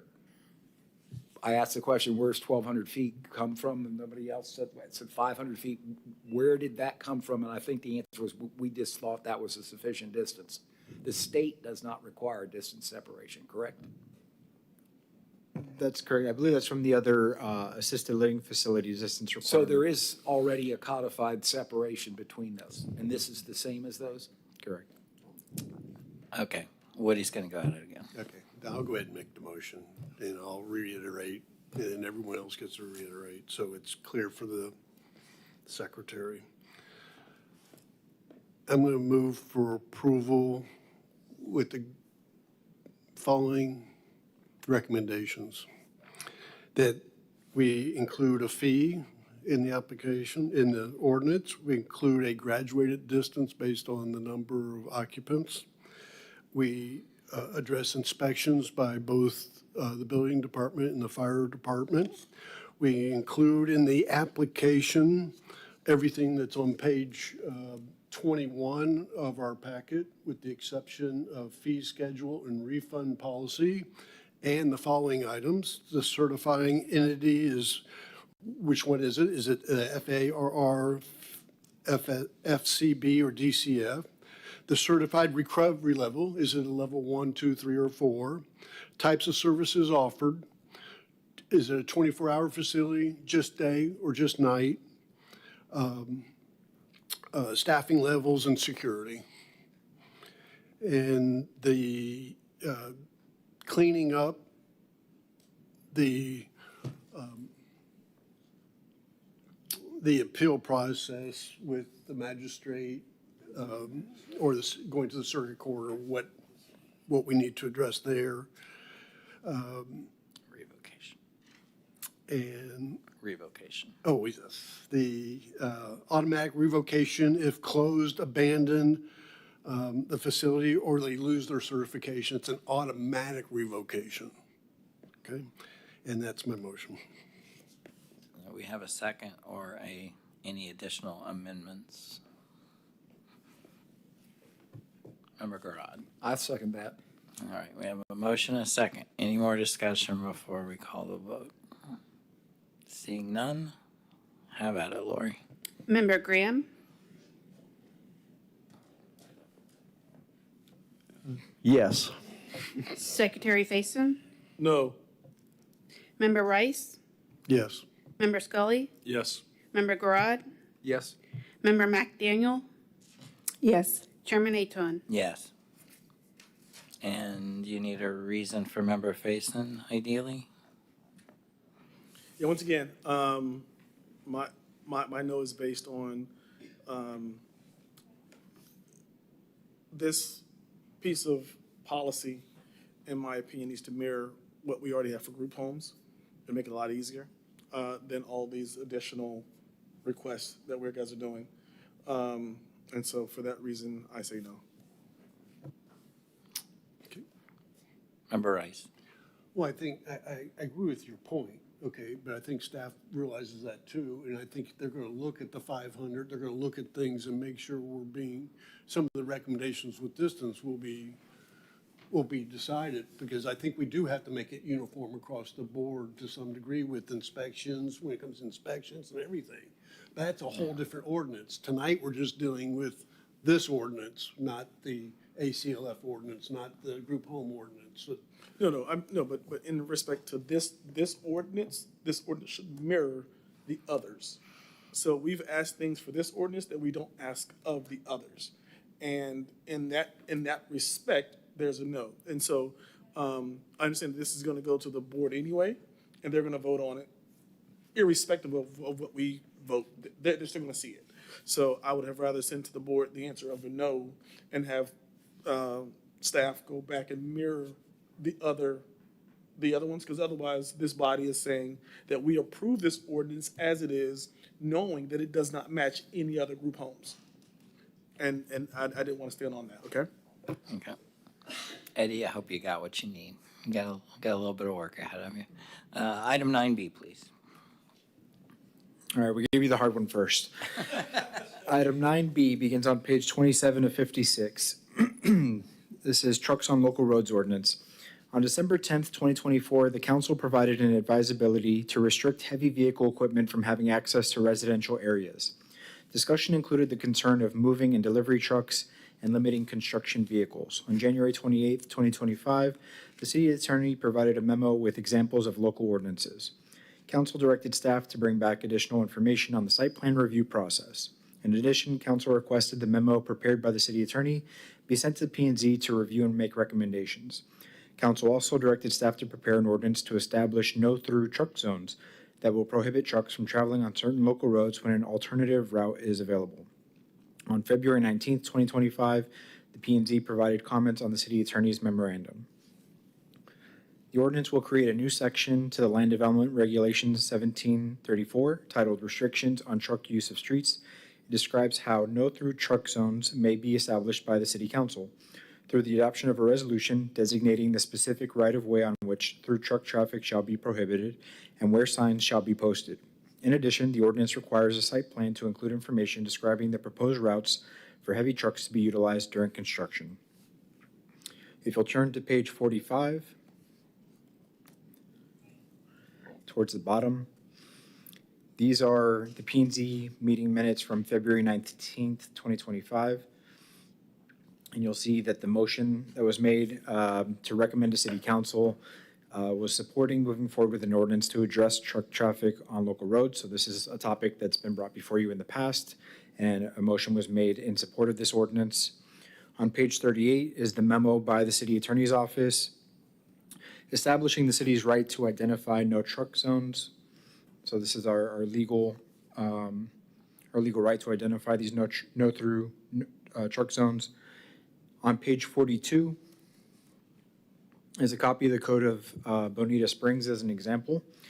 And you'll see they have established definitions: no through truck zone, a street or road or segment thereof on which trucks are prohibited, except trucks traveling to or from a place abutting the zone, which place would otherwise be inaccessible by truck. And a truck is defined by Florida Uniform Traffic Control Law. Establishment of zones. No through truck zones shall be established by the City Council through the adoption of a resolution designating the specific right-of-way on which through truck traffic shall be prohibited and where signs shall be posted as provided for in subsection E. Then they have considerations and guidelines. So they establish that if any of these conditions apply, then a no through truck zone can be established where the traffic lanes are less than 12 feet wide, the street or road cannot adequately carry truck traffic because of damage to the surface or to abutting structures, land use on both sides of the street or road is predominantly residential, or 4, the character of greater right-of-way is pedestrian in nature. E is signage. No through truck zones shall be signed at the beginning and end thereof, and at other places as the city may determine as necessary, in accordance with the Manual on Uniform Traffic Control Devices for Streets and Highways, published by the U.S. DOT, Federal Highway Administration.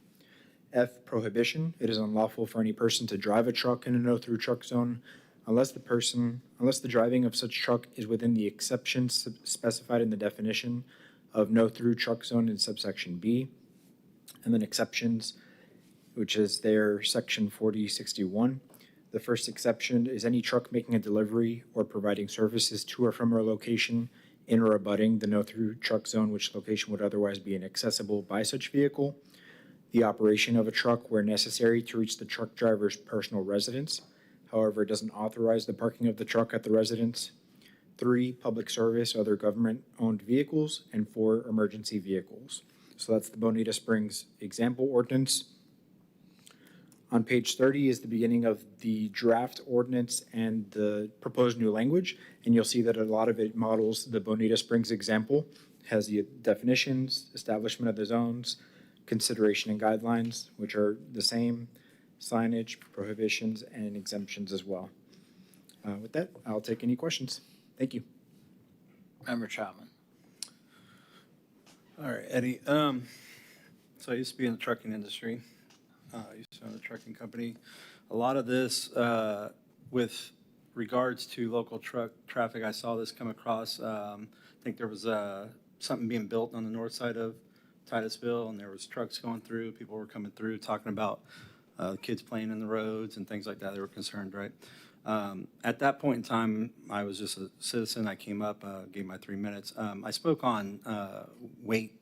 So a lot of states that I've driven in, they have truck restrictions based off of weight classifications. Like if you're, one thing I just looked up, so this says truck, right? So truck definition by what they have in here is anything 5,000 pounds or below. So if we say truck, then it's a no through truck zone. Some heavy, I don't want to say heavy because that's some vehicles that are, say, 250, 350 above, or 3,500, 2,500 are the numbers that are rated by these vehicles, quarter tons, things like that. Our regular vehicle trucks would, if it just said no through trucks, I think that would encompass these vehicles that would be a truck as just a regular truck, not for commercial use, right? They do have a definition in there for heavy truck.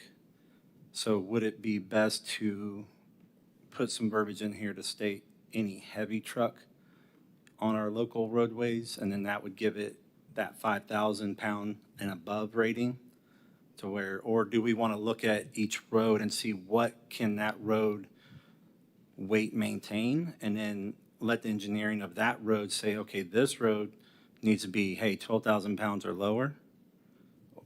This road's a little, more dense, however they built this road, it can withstand 19,000 pounds or higher or something, I guess we need to look at it like that, or So truck is a defined term in the Florida Uniform Traffic Control Law. If you're going to change the term to heavy truck, we'd have to come up with our own definition and establish different weights and how we would come up with that and compare that to how it's uniformly outlined in the Florida Uniform Traffic Control Law might create some conflicts. So the heavy truck under the Uniform Classic Control Law does state vehicles above 5,000 pounds, is what I just looked up here. So our heavy truck is defined as a motor vehicle with a net weight over 5,000 pounds, registered. So your suggestion is that the no-through truck zone should only apply to heavy trucks and above?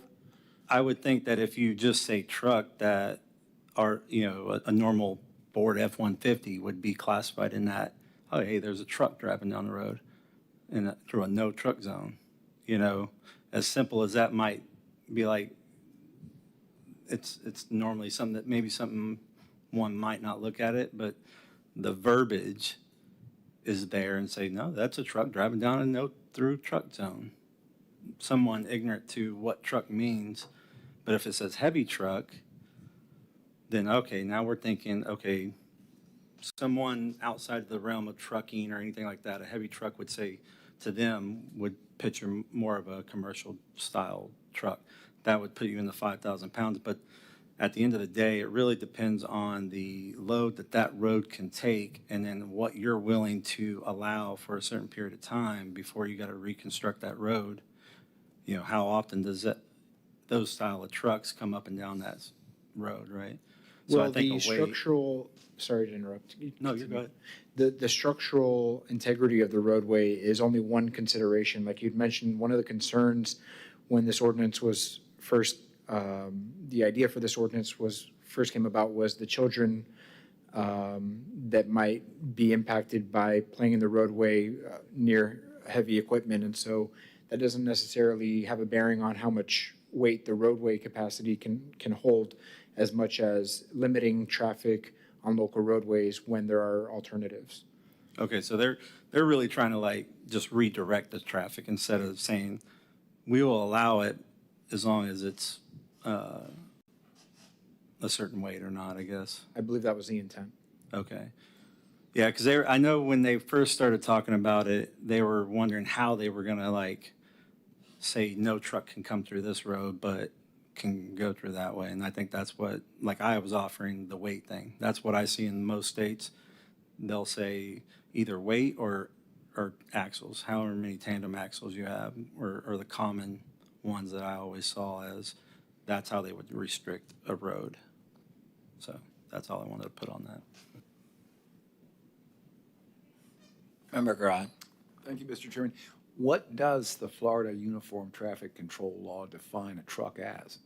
I see a reference, but I really don't know what it says. It's defined as any motor vehicle designed, used, or maintained primarily for the transportation of property. So it's a intent of use rather than weight or axles, which you might see in other states. So that leads to the question. I live on a street amongst streets, 5 streets, that have no through truck signs posted on each end of the road. Didn't post them. I don't know when they got posted, but there they are. And yeah, I've walked down a couple of commercial businesses from where I live. I've walked down to catch the delivery vehicle with all the kegs of beer in it going to the local restaurant. And go up and walk to the driver, and I said, "Did you notice the sign that says no through trucks?" And usually the next thing is, "I'm going to have to call the police if you come back here." Code enforcement. That was the comment I made back when. Who do you call when you see a truck go down a posted road? And the answer is code enforcement. That's not very efficient. It does work. But I was shocked to find that another vehicle goes down my street quite regularly. I took it upon myself to contact the school district and ask them the question, why is it the 40-foot long school bus goes past the no truck through truck sign and isn't considered, they don't consider a bus to be a truck. I guess it is carrying chattels of property, but they're human beings, or they're vacant. That's the reason I always get upset, because the buses that use the through are the buses that take a shortcut for their own reasoning, not observing the signs. Nothing's going to happen because it's a school bus. It's as big as a big truck. It probably weighs more than 5,000 pounds. When its gross vehicle weight includes 52 children, I kind of imagine it's going to be a large truck, heavy truck, or a truck by definition. But it's not if the definition is chattels of property. So where does this apply to, for example, and continuing on it, when they built Titus Landing, the bus system made the shortcut for the same reason. But there is an exemption for public service and government-owned vehicles. Public service, including buses, but it goes back to what you asked, which I remember the genesis of this was the development proposal that everybody's worried about. The cut-through was the shortest distance for all the trucks bringing fill to the site, and that was the development proposal that was north of the hospital. And so it was all about not letting those trucks filled with the stuff you're going to build a development site with going through the neighborhood as a shortcut. That was where this whole thing started, as I recall. Is that kind of correct? I believe that's correct. So it's the through truck. And that's what I'm just speaking out loud, that it just kills me that you don't want a big vehicle going down the street routinely when it's for shortcut purposes, but a school bus and a public bus that did this for weeks on end can scoot by the sign. So I submit, what good's this do? Other than it's a nice language and a law. Hopefully it at least gets rid of the big dump trucks, so. Okay. Thank you. Any other comments? Oh, Member Seidler. I do have a question. You were saying that the trucks were going down your street to deliver to let's say the beer to whatever have you, and you go up there and you ask them, well, was there an alternate route, or was that the only? No, the alternate route is to use roads that are designed for heavy vehicles that collected arterial highways and can't go through 2 traffic signals. Got it. Thank you. That's why the truck drivers go down the shortcut, because they don't want to take the time to go through 2 traffic signals. Going to Harrison, going to US 1, Hopkins, and then they box it off again if they go up the signal. So my question is, when you have a truck that comes through these neighborhoods that are taking a shortcut through, it's like almost driving through the parking lot of some facility to get the shortest distance to bypass the lights, other than the language in here, who's monitoring this and what? Well, I said code enforcement. So, Code enforcement truck's already gone. exactly. Okay, thank you. Member Rice. All right. This is a feel-good ordinance because it's impossible to enforce. It does nothing. Do you think adding a site plan requirement, say, all right, Mr. Construction Guy, you can only drive down this road, this road, and this road, and we do it for every site plan. Do you really think a construction crew, a framing crew, a plumbing crew, any crew is really going to pay attention to that note on the plans? Do you really think it's going to solve the problem? No, it's not. It's just checking a box. We did something. We're checking a box. And I will tell you, with the load limit, and I drive a fairly big truck, if I got stopped in my pickup truck on the road and got fined or something because I was on that, I'd be pretty upset. Especially if I lived on that road and my truck was trying to get to my house, okay? But even if I was going to visit someone and I went down this road, I wouldn't be happy, a happy camper. So I think there's got to be a better way, okay?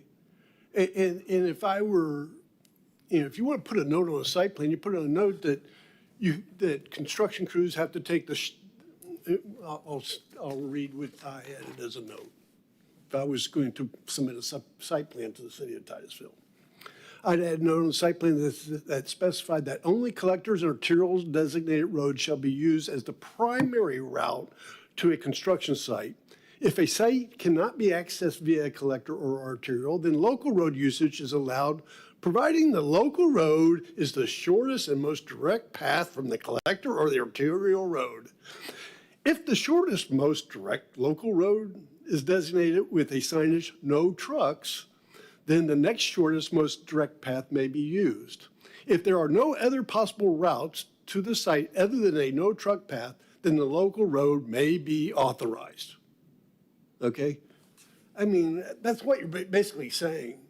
Don't waste an engineer's time to sit there and do a site plan saying, all right, here's the road. You're allowed to go down this one. You're allowed to go down that one. You can't go down this one on every site plan.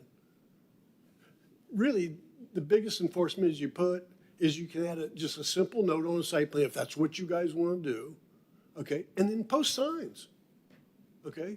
And instead of saying no trucks, maybe there's load limit signs, to address the road limit. Instead of no trucks, it's just no vehicles over 10,000 pounds, 15,000 pounds, whatever the rating is for that road or for whatever reason you don't want. If we're really talking just about semis, let's talk about semis then, okay? You're trying to get too much in one basket and make it simple, and there's no enforcement action. I noticed in the Bonita Springs ordinance, they actually had a penalty provision, but I didn't see it in our ordinance. I'm not advocating that, but I mean, they're actually trying to do some enforcement over it, okay? So the way it's written, I can't support this at all. It did say you could cite the driver, didn't it, somewhere? I thought I heard you, and when you read it, that they could issue citations to the driver for driving through it. Just some housekeeping things, real quick. I did notice, just so you guys have this. On page 33, Eddie, okay, you crossed out section 14.4-.3, which is a reserve, okay? You're getting rid of that, but then your numbering got fouled up right after that. It should be 14.4.3 instead of 5. Okay, so that was just some housekeeping. And the other thing at the initial part of this ordinance, let me get to it real quick. It says, maybe it's the staff report. Yeah, it's in that. It says, under the summary on page 27, it says, Land Development Regulation 17-34. Well, there is no Land Development Regulation 1734. It's the Code of Ordinances that has the 1734. But the only thing that's addressing site plan is the technical manual, which is really only chapter 1 of the Development Review Procedure Manual. So it never includes the LDRs. It only includes those 2 documents. See, just another housekeeping thing, okay? Member Graham. My concern with this, not to come in on the last hour, is it just adds another level of bureaucracy to the development and building process. It already costs an enormous amount of money, and most of these civil engineers are very, very far behind because they can't keep up. And we're asking them to provide another page. They just don't provide that page for free. To me, it's a feel-good type law to make Obviously, there was a situation to kind of quiet that down. But when you have no teeth to it, and I think Member Rice is correct, most of these people are going to ignore it. And eventually that little project, whatever it is, will be done. And then the problem will go away and everybody will forget about it. I just worry that we just keep adding the bureaucracy to it. And, unfortunately, the people end up footing the bill for it.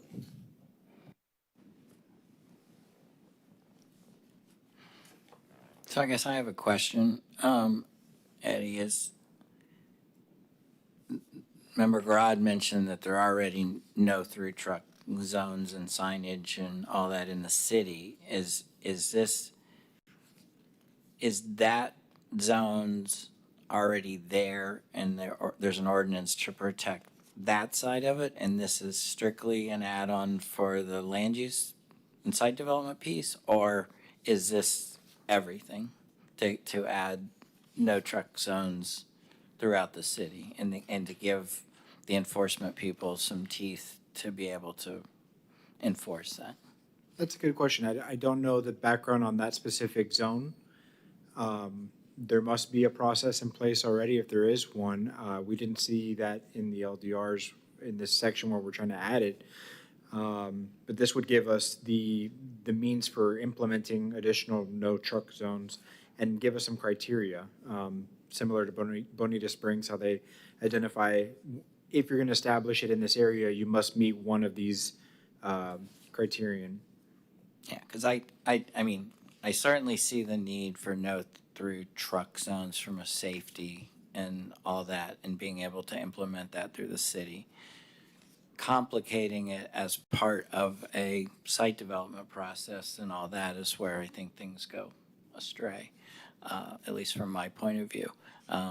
It's more, just should areas of the city not have through truck zones, and I certainly think the intention is not there to prohibit non-commercial pickup trucks to be able to go through those zones, whether we're saying that properly or not, or if there's a way to do that. And maybe it's just commercial vehicles, maybe it's, but whether you say that on the signage and, the whole thing is, I don't like the thought of somebody getting ticketed for something that's not clearly defined as to what law they're breaking. From just a pure signage that says no through trucks doesn't necessarily, nobody's going to read the ordinance. So that's my comments on it. Member Troutman? Yeah, so my issue, like I was saying with the weight on the truck compared to heavy truck, I've seen where DOT or even local law enforcement have pulled over vehicles, regular trucks, dually, right? On the side of your door, it tells you what a gross vehicle weight is and what it's possible, what it can haul and things like that. Based off of that number is what DOT goes by.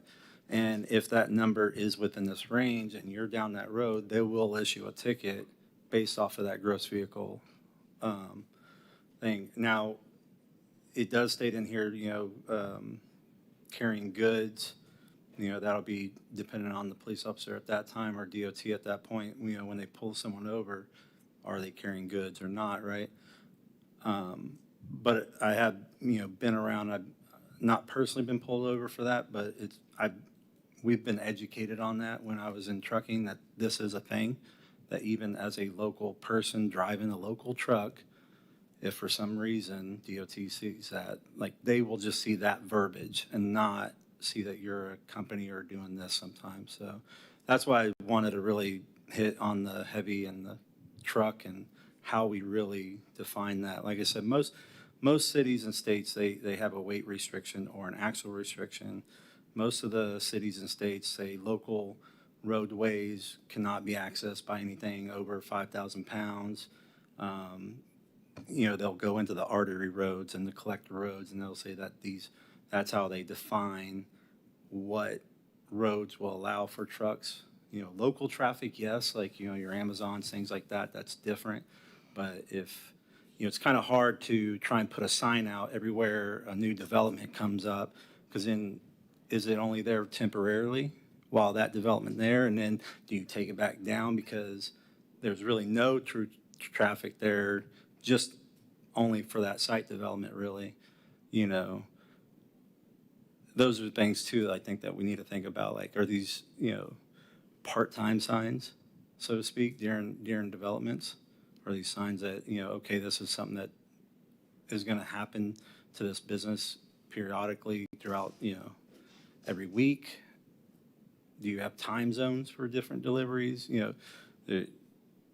I've seen a lot of different ways that cities and states have navigated that, but and then penalties, what penalties do you apply to that, and how do you go after that, so. You said this was the easy one, Eddie. Member Faison. Once again, for me, the big thing is let's define the problem that we're trying to solve. So what is the problem that we're trying to solve? And I believe when it came before us last time, there were tractor trailers, I believe, going down surface streets, if I'm not mistaken, between Harrison and US 1. And they weren't turning at, on our corridor. Okay, and I believe that was the problem that we were trying to solve, were tractor trailers turning out between Hopkins and US 1. So let's define the problem, and then let's come up with a solution for that problem. And for that solution we came up with was this. Let's keep those tractor trailers off of our surface streets between Hopkins and US 1. Am I correct, Eddie? Was that the situation that we were looking at? There may have been several. The one that I was thinking of was the assisted living facility that's under construction just west of US 1 and Parish Hospital, Parish Medical Center.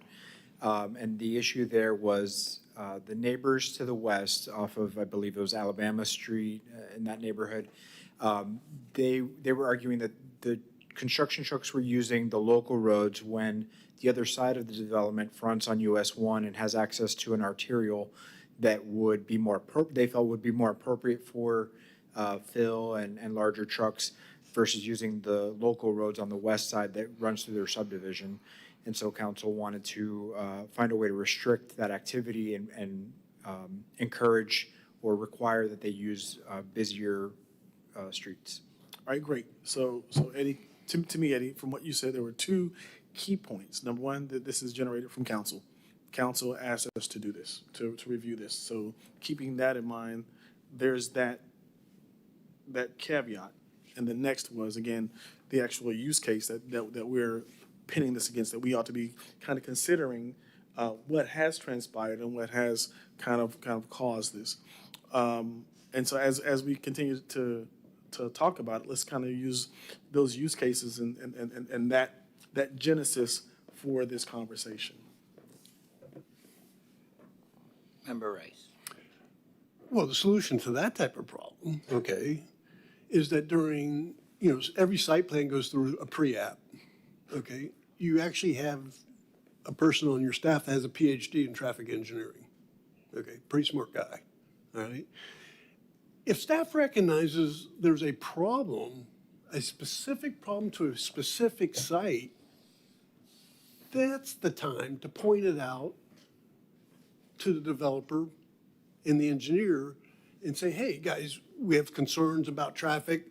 When you have clear access on US 1, instead of going through Alabama and taking this road, you need to restrict your construction people from going on this local road.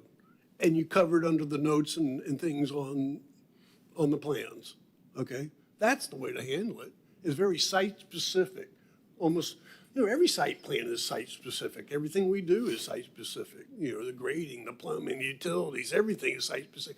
So adding something else that's very site-specific, okay, that's a concern, let's address it, okay? That's the way to handle it.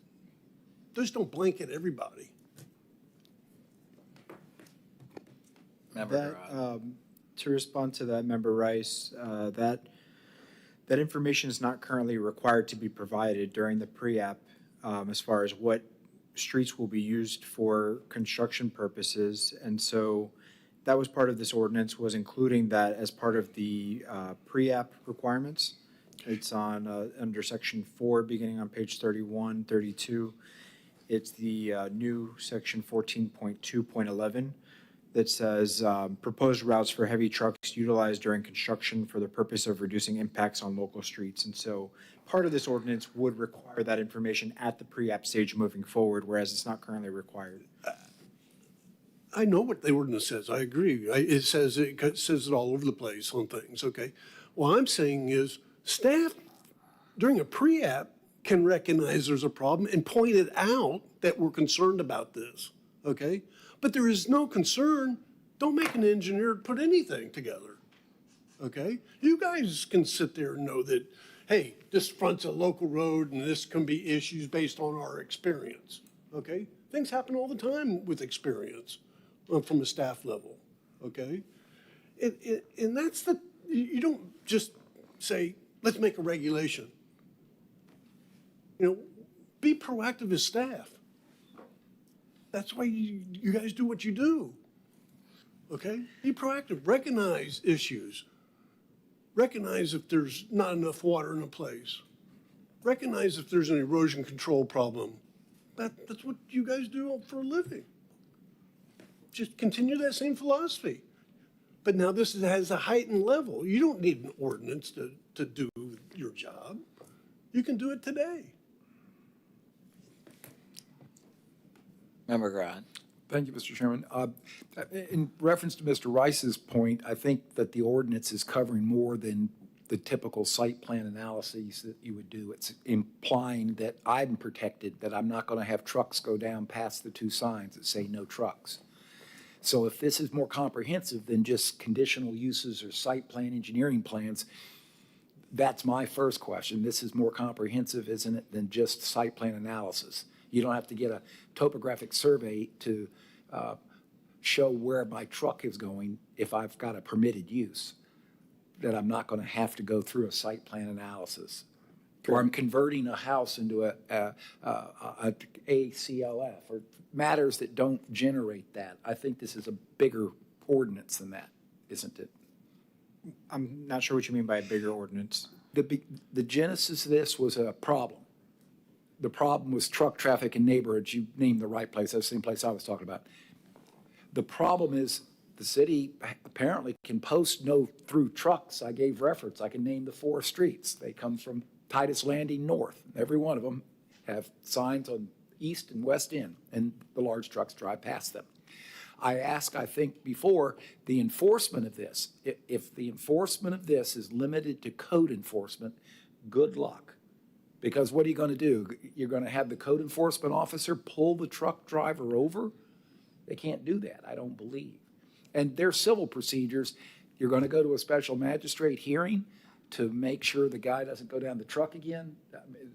That law enforcement, on the other hand, is the way that problems are solved, because the law enforcement has the right to impede your vehicle, stop it and say you can't go down the street, or issue a citation.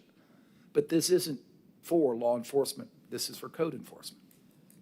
Is that correct? Well, I don't know, but in your description, you said that a driver could be cited. So that to me means a ticket.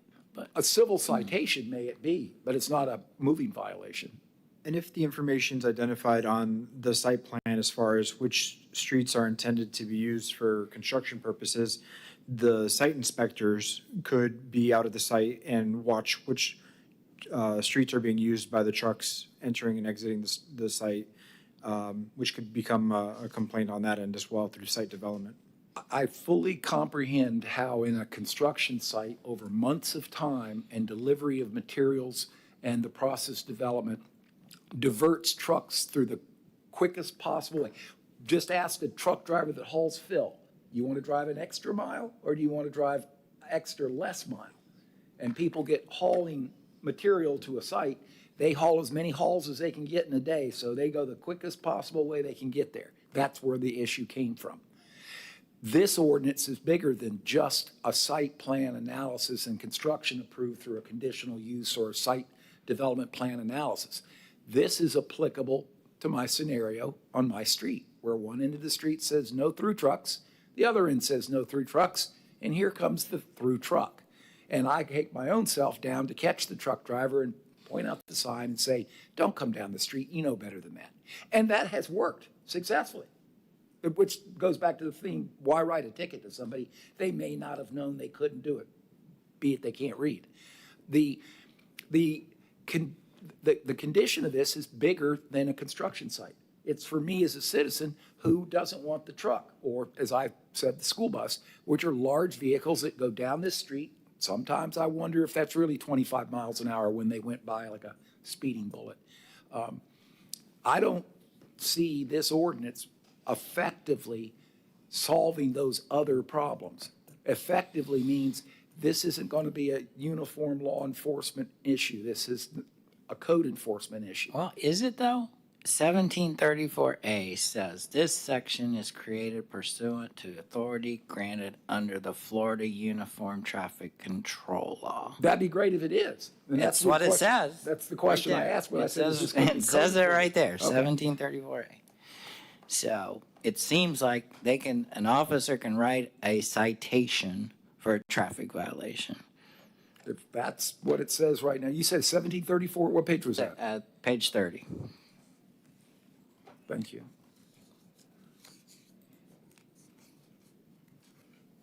And that's my thing, we tend to get involved in site plans and engineering and all this. I look at it more like, if I'm a city council member and somebody says, we got a problem, these dump trucks are running through my neighborhood, or these beer delivery trucks are running through my neighborhood, can you fix it? And we go back and the answer is, oh, we don't have a way because they're not breaking any rule. If this is the rule to say, yeah, those heavy trucks shouldn't be there when citizens identify there's a problem and we need to give the police department the teeth to do something about it. If this does that because that doesn't exist in our code today, all for it. But if it's the bureaucracy of we need to identify problems before they exist and create them as part of site plan review and all that, then that's, I think, a way overreach. That's my take. And I can't get an answer, no fault necessarily at Eddie, but is this doing that or not? Does something already exist that gives them the teeth to do that? And this is dealing with the dump truck site plan stuff? Or is this a basic thing that there is no teeth and they need this to have the teeth? I don't know the answer.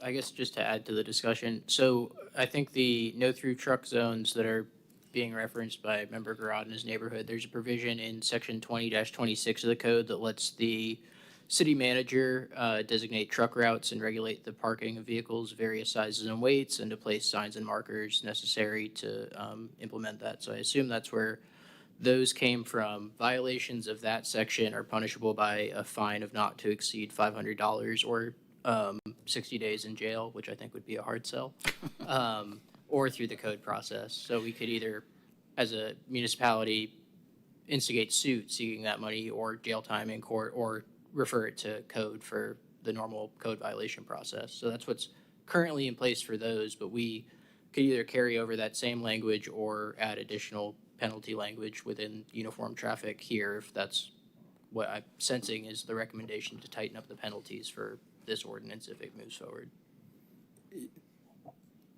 So, as pointed out, 1734 means that I can call law enforcement and point out if this is adopted as proposed, not the one that's existing today that has the signs that are posted, that it doesn't shake the world to call and say these trucks are using this when the signs are posted. It's that's just, it's, I think, at least my opinion, I'm hearing others have that, what good does an ordinance do if it's not going to do anything? Yeah. And that's a problem. That's what's existing today.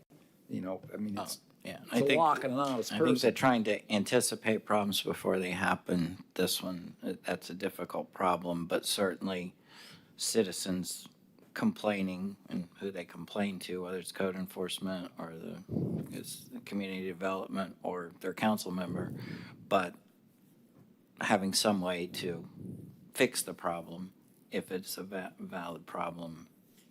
Seems like we might already be partway there, but anyway, Member Graham. I think the real simple solution here is all these construction projects go through a pre-construction meeting. And if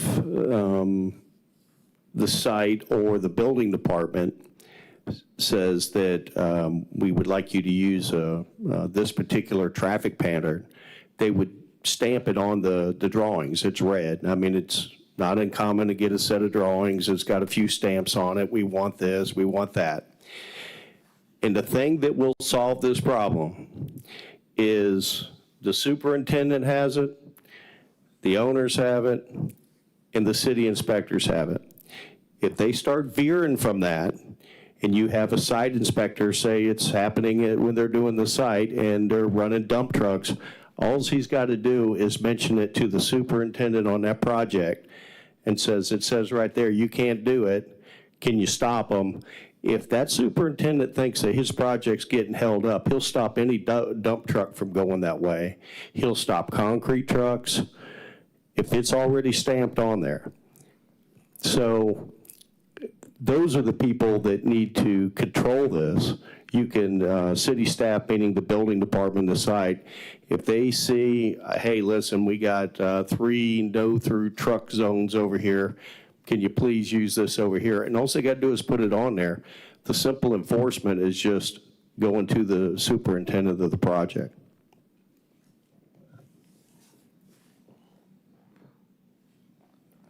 Member Face.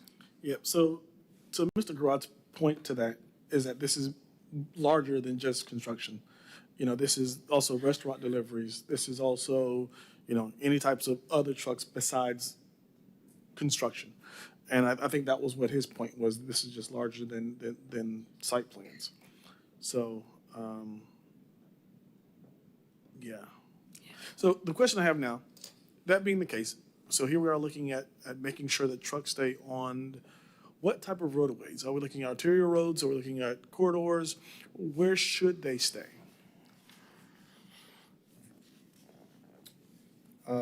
If we're looking, for example, at the language on page 32, the new proposed section 14.2.11 says reducing impacts on local streets, so that would leave collector and arterial streets. Collector and arterial. Mm-hmm. Okay.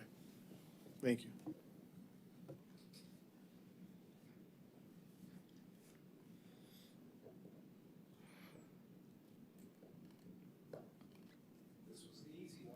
Yeah. Thanks for jinxing us, Eddie. Yeah, no, I'll just reiterate, I think Member Fason's right, is this is a bigger thing. I think if we address the bigger, I don't know that it doesn't take care of the construction side of things. And that would be my sense is you know, it seemed like what the city attorney read, we give the city and the staff the ability to create no-through truck zones.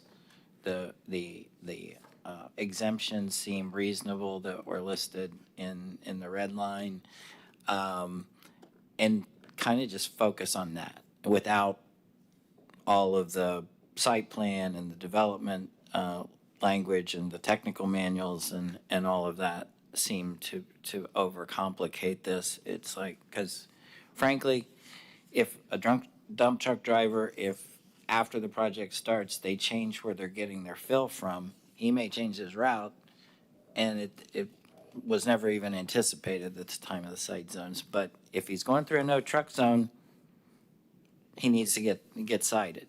And so the ability for the city to establish no through truck zones and the ability for the city to enforce the no through truck zones, it seems like that's what the ordinance needs to do. Anyone care to address this with a motion one way or the other? Boy, the lights are just lighting up here. Member Garrod. To get it off the center of the track here, I'm going to make a motion that we approve the request as provided, the ordinances as provided. I'm making the motion because I'm satisfied with your assistance that it's not useless, that law enforcement, which means a certified truck driver who can't read the sign that says no trucks, I think he should get a citation. And he should risk points on his license, and he should be told, one more of those and you're going to lose your license to drive the truck at all. That's my opinion. If you can't read the sign, then, you're not doing, what else aren't you doing if you can't read the sign? So law enforcement makes me more comfortable that if you have a problem that exists, not a construction site, not a site development plan, and all those other matters are also part of this ordinance, but just the layperson citizen who sees a sign, and who do you call when someone violates a regulatory sign on the street? Typically, they would call law enforcement. They wouldn't call a community development department. So that's the purpose of my motion, is that I think it satisfies the requirement to police trucks that are shortcutting known preferred routes of roads capable of handling larger vehicles, arterial and collector roads, and prohibiting them from being on local streets. I second. We have a motion and a second. Comments before we call the vote? Member Rice. So are you saying your motion is approving the ordinance as written? You made some comments, I'm sorry, that had some pagination and some. I mean, I'm just asking the question, is your motion as written? As written, as provided currently, with the exception of the changing the code references that were misnumbered. Say it again. Your cleanup items. Cleaning up the ordinance, as you pointed out, that had the wrong citation numbers, cleaning it up, but not substantively changing anything that's in here right now. So not adding the site development stuff or adding the sites This currently has a site development in it? in it, Right, and this regulates that activity. right. Where stamps on plans and notes and conditions of the plan can be policed through the process you mentioned. Call the superintendent, call the engineer.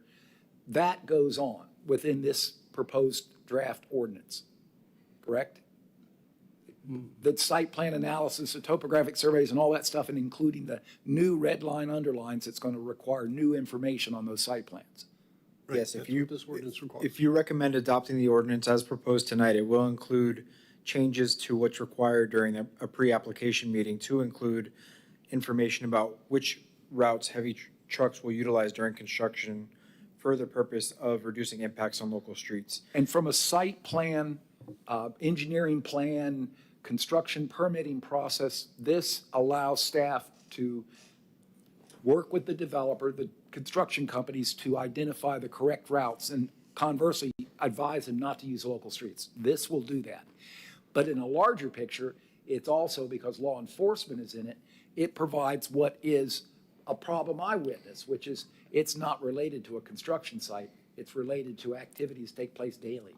So my view of going back over what I heard that some of the members earlier in the had concerns with is the overcomplication of the site plan and the site review process in collecting and reviewing and all that information, as well as potentially requiring additional pieces. Whereas my view is that if we just stick with the meat and potatoes of the no truck zones and eliminate the site review pieces, they still, if the city establishes there's a no through truck zone and anybody, construction related or not, violates it, they've got the teeth to do it.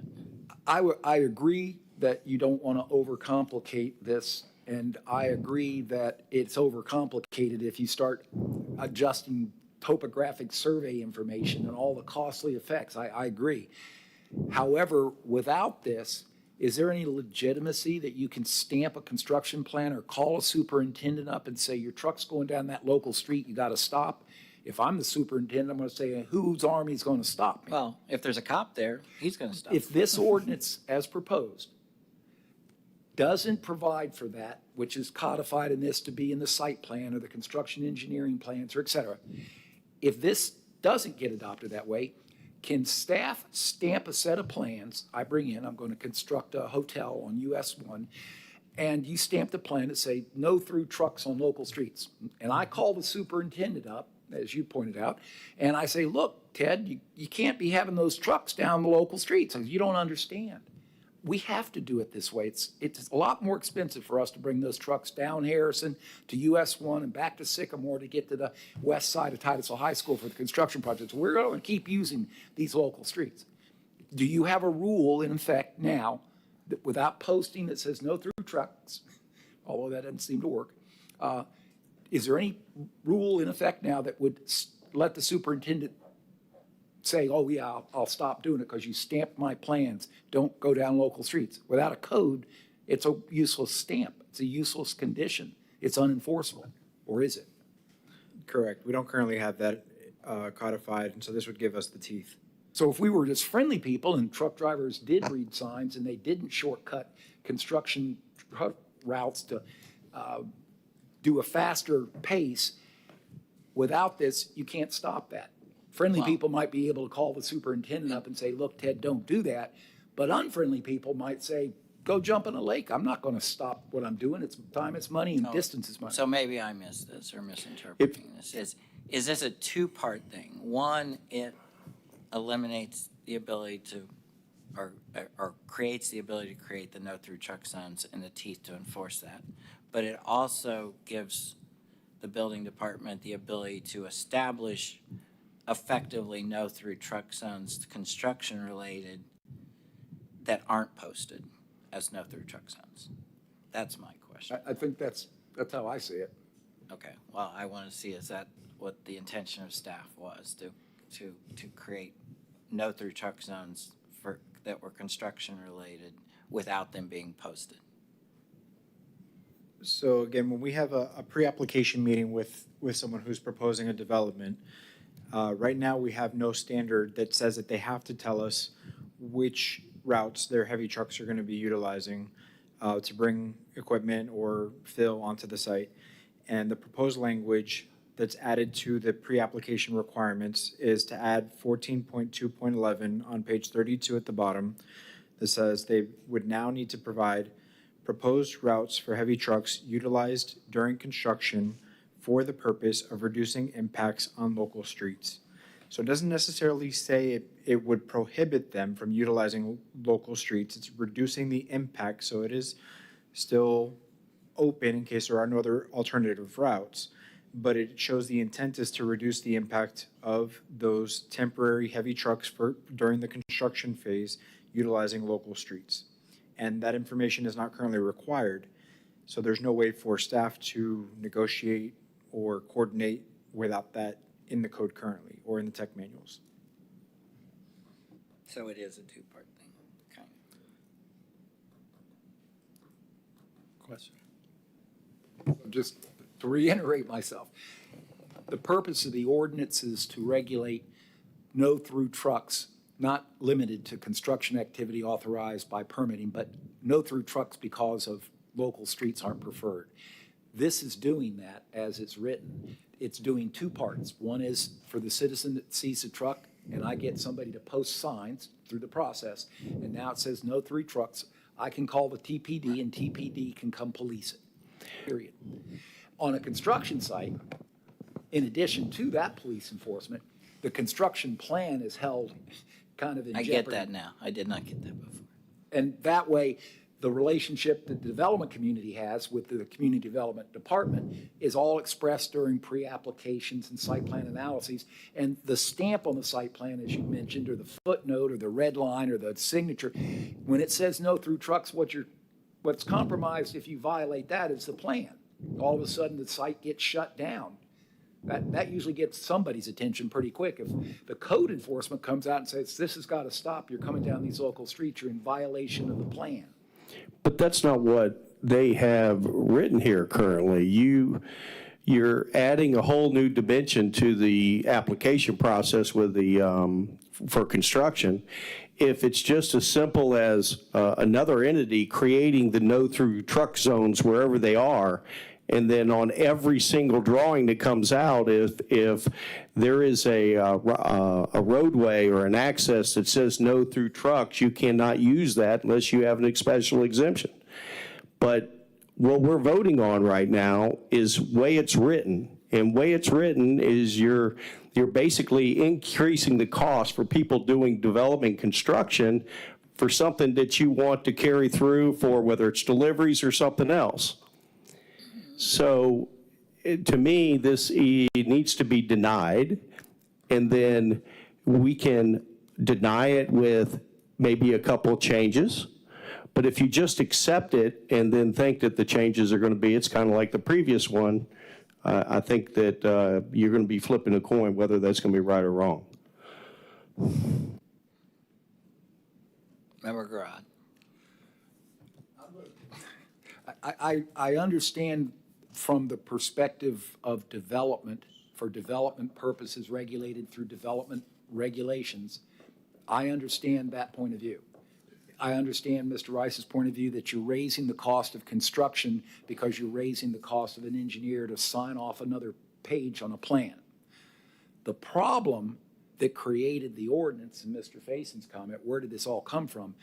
That problem was part of this ordinance, the solution. That problem was you had a perception from the public at a night meeting that they said all those trucks are going to come through our street. I can remember the people standing here and doing that. And you could see the map and know that was a potential, if not an absolute, because truck drivers reduce trips and they don't want to drive 1 mile farther than they need to. And that's where the problem began. Utilization of the shortest route possible, regardless of whether it's posted or not posted. Having a site plan held in captivity that the Community Development Department, in a completely autonomous process than law enforcement, takes this and calls up the superintendent and says, you can't have those trucks out here, so we need to get that fixed, and that takes place. For the errant delivery truck, for the semi that shortcuts the residential neighborhoods, this ordinance protects that by allowing somebody, citizen like myself, to call the law enforcement and say, these big trucks are coming down my street, and the city ordinance says you have to police that. If it means they post a sign in order to identify it, so be it. But on a construction site, I don't believe the intention was to make a construction site during that construction process at an added expense, go post all the local streets that are being shortcutted with no through trucks. That's where the site plan, red stamp, call the superintendent comes into play, that I see the ordinance saying. And that's why I recommended approval of it as written. Member Rice. Okay. Eddie, I do hear you, okay? I do know that the one site that you mentioned, okay, was probably a pain, okay? I recognize that. So I'm going to offer a friendly amendment, and this is the only way I can support this ordinance, okay? My friendly amendment is that we strike all technical manual references in this ordinance, but put in the ordinance that during construction activity, the city reserves the right to restrict access if deemed to be necessary to reduce impacts to local streets. Okay? So that's my friendly amendment. If it serves the purpose, and I understand that language, that would serve the purpose because this alternative purpose, the site plan and the construction engineering plan, the red stamp and call the superintendent, that would also do that. Would you agree, Counselor? Can you rephrase that, please? Mr. Rice's friendly amendment is reducing the written standards to a much simpler, easier to understand, where if you can reread it, but if it's done that way, once you've done that in the ordinance, then the site plan gets stamped, the approval is constituted with you can't do this and you can't do that. The enforcement isn't going to be to call law enforcement. It's going to be to call the Community Development Department. The friendly amendment posed was to remove all references to the technical manual, though, correct? Was that? Say it again, please. Was the suggestion that all references be removed to the technical manual? And only this provision added. Okay. Simplifying it. Okay, I'll read it again, but the reason I made this motion is because of one thing you said. You said you were looking at inspectors to enforce this new regulation, okay? And inspectors, there's only like 2 in the entire city for all site plans, okay? So it's something that is different. But they're the ones that are gonna see the problem first. I agree with that. They're gonna see the problem on a local street first. This language gives them the authority to point it out and restrict access to that place. That's the basis of this amendment, Yeah, I think is to do exactly that. So what I said, I'll read what I said. My friendly amendment is that we strike all access in the technical manual to referencing of the technical procedure manual, strike all of them, but we add the following recommendation. During construction activity, the city reserves the right to restrict access on local streets if deemed to be necessary to reduce impacts to that local street. my comment on that is it goes beyond. I was gonna go down the road of cities got criteria of what those impacts are that they just posted as part of every construction project, but this gives the city the flexibility to kind of do whatever is necessary to protect the streets and the safety of the public, which I think is good. But it's a friendly amendment, and it's up to the motioner and the Yeah, second. and I'd stipulate the friendly amendment. I think that's going to do it. I think it simplifies it. If it's enforceable, again, it's enforceable in that case through the community development department, through the construction area. It's not going to be called a city police in there. It would be an inspector. It may be Eddie, who gets the call from somebody who says, you got to tell those guys quit using my street. But Member Faison, you seconded, you accept? I will maintain my second. Okay. Any more comments before we call the roll? Seeing none, to get this moving. How about it, Lori? Secretary Faison, Yes. Member McDaniel, Yes. Member Garad, yes, Member Scully, Yes. Member Rice, Yes. Member Graham, Yes. Chairman Aton. Yes. All right, nobody say item C is easy, so we can get out of here. Election of officers. Who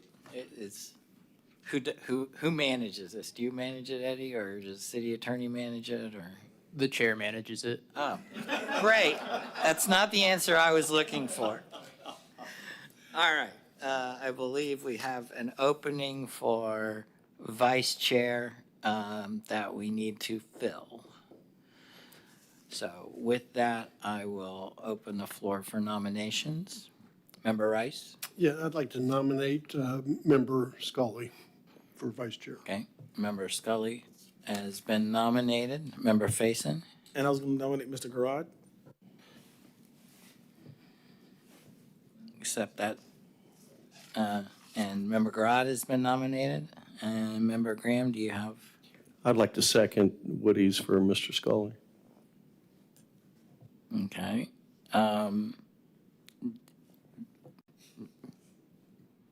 Member Rice, you're like Oh, no, still, okay.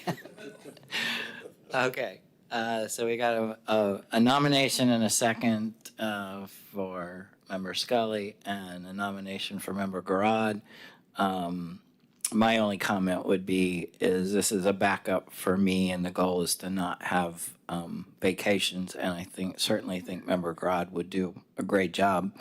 My only concern is he and I like to vacation at the same time of year. So, and I certainly do feel an obligation to make sure that we've got the meeting chaired. So that's my only comment. With that, I close the nomination. Or do I need a motion to close the nomination? City Attorney.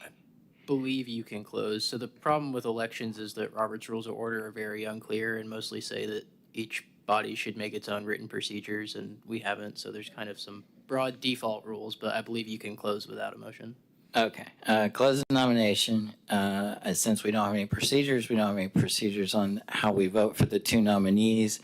But I guess we'll do a roll call for, well, Member Rod, you, I can make it a lot easier. I'll try to quote Lyndon Johnson again. I will not accept, nor will I, however it goes for his, I'm not coming back. Okay. I appreciate the recognition, but I agree with you. I think Mr. Scully's going to do a fine job. okay. Member Faison, do you care to withdraw your nomination? I will guess- withdraw my nomination and cast my lot to Mr. Scully. Okay, so with that, roll call please for Member Scully as vice chair. Member McDaniel, Yes. Member Garad, Yes. Member Rice, Yes. Member Graham, Yes. Secretary Faison, Yes. Member Scully, Yes. Chairman Aton. Yes. Okay, we got that one done in record time here. Second, petitions and requests from public present, when I see no public present, so we'll skip that one. City staff report, No report, sir. Thank you. city attorney. No report. I have nothing. Any of the members have any reports? Member Graham? Your light's on. Oopsie. Oh, no, now you turn your microphone off before you oopsie. All right, with that, we will adjourn. Thank you.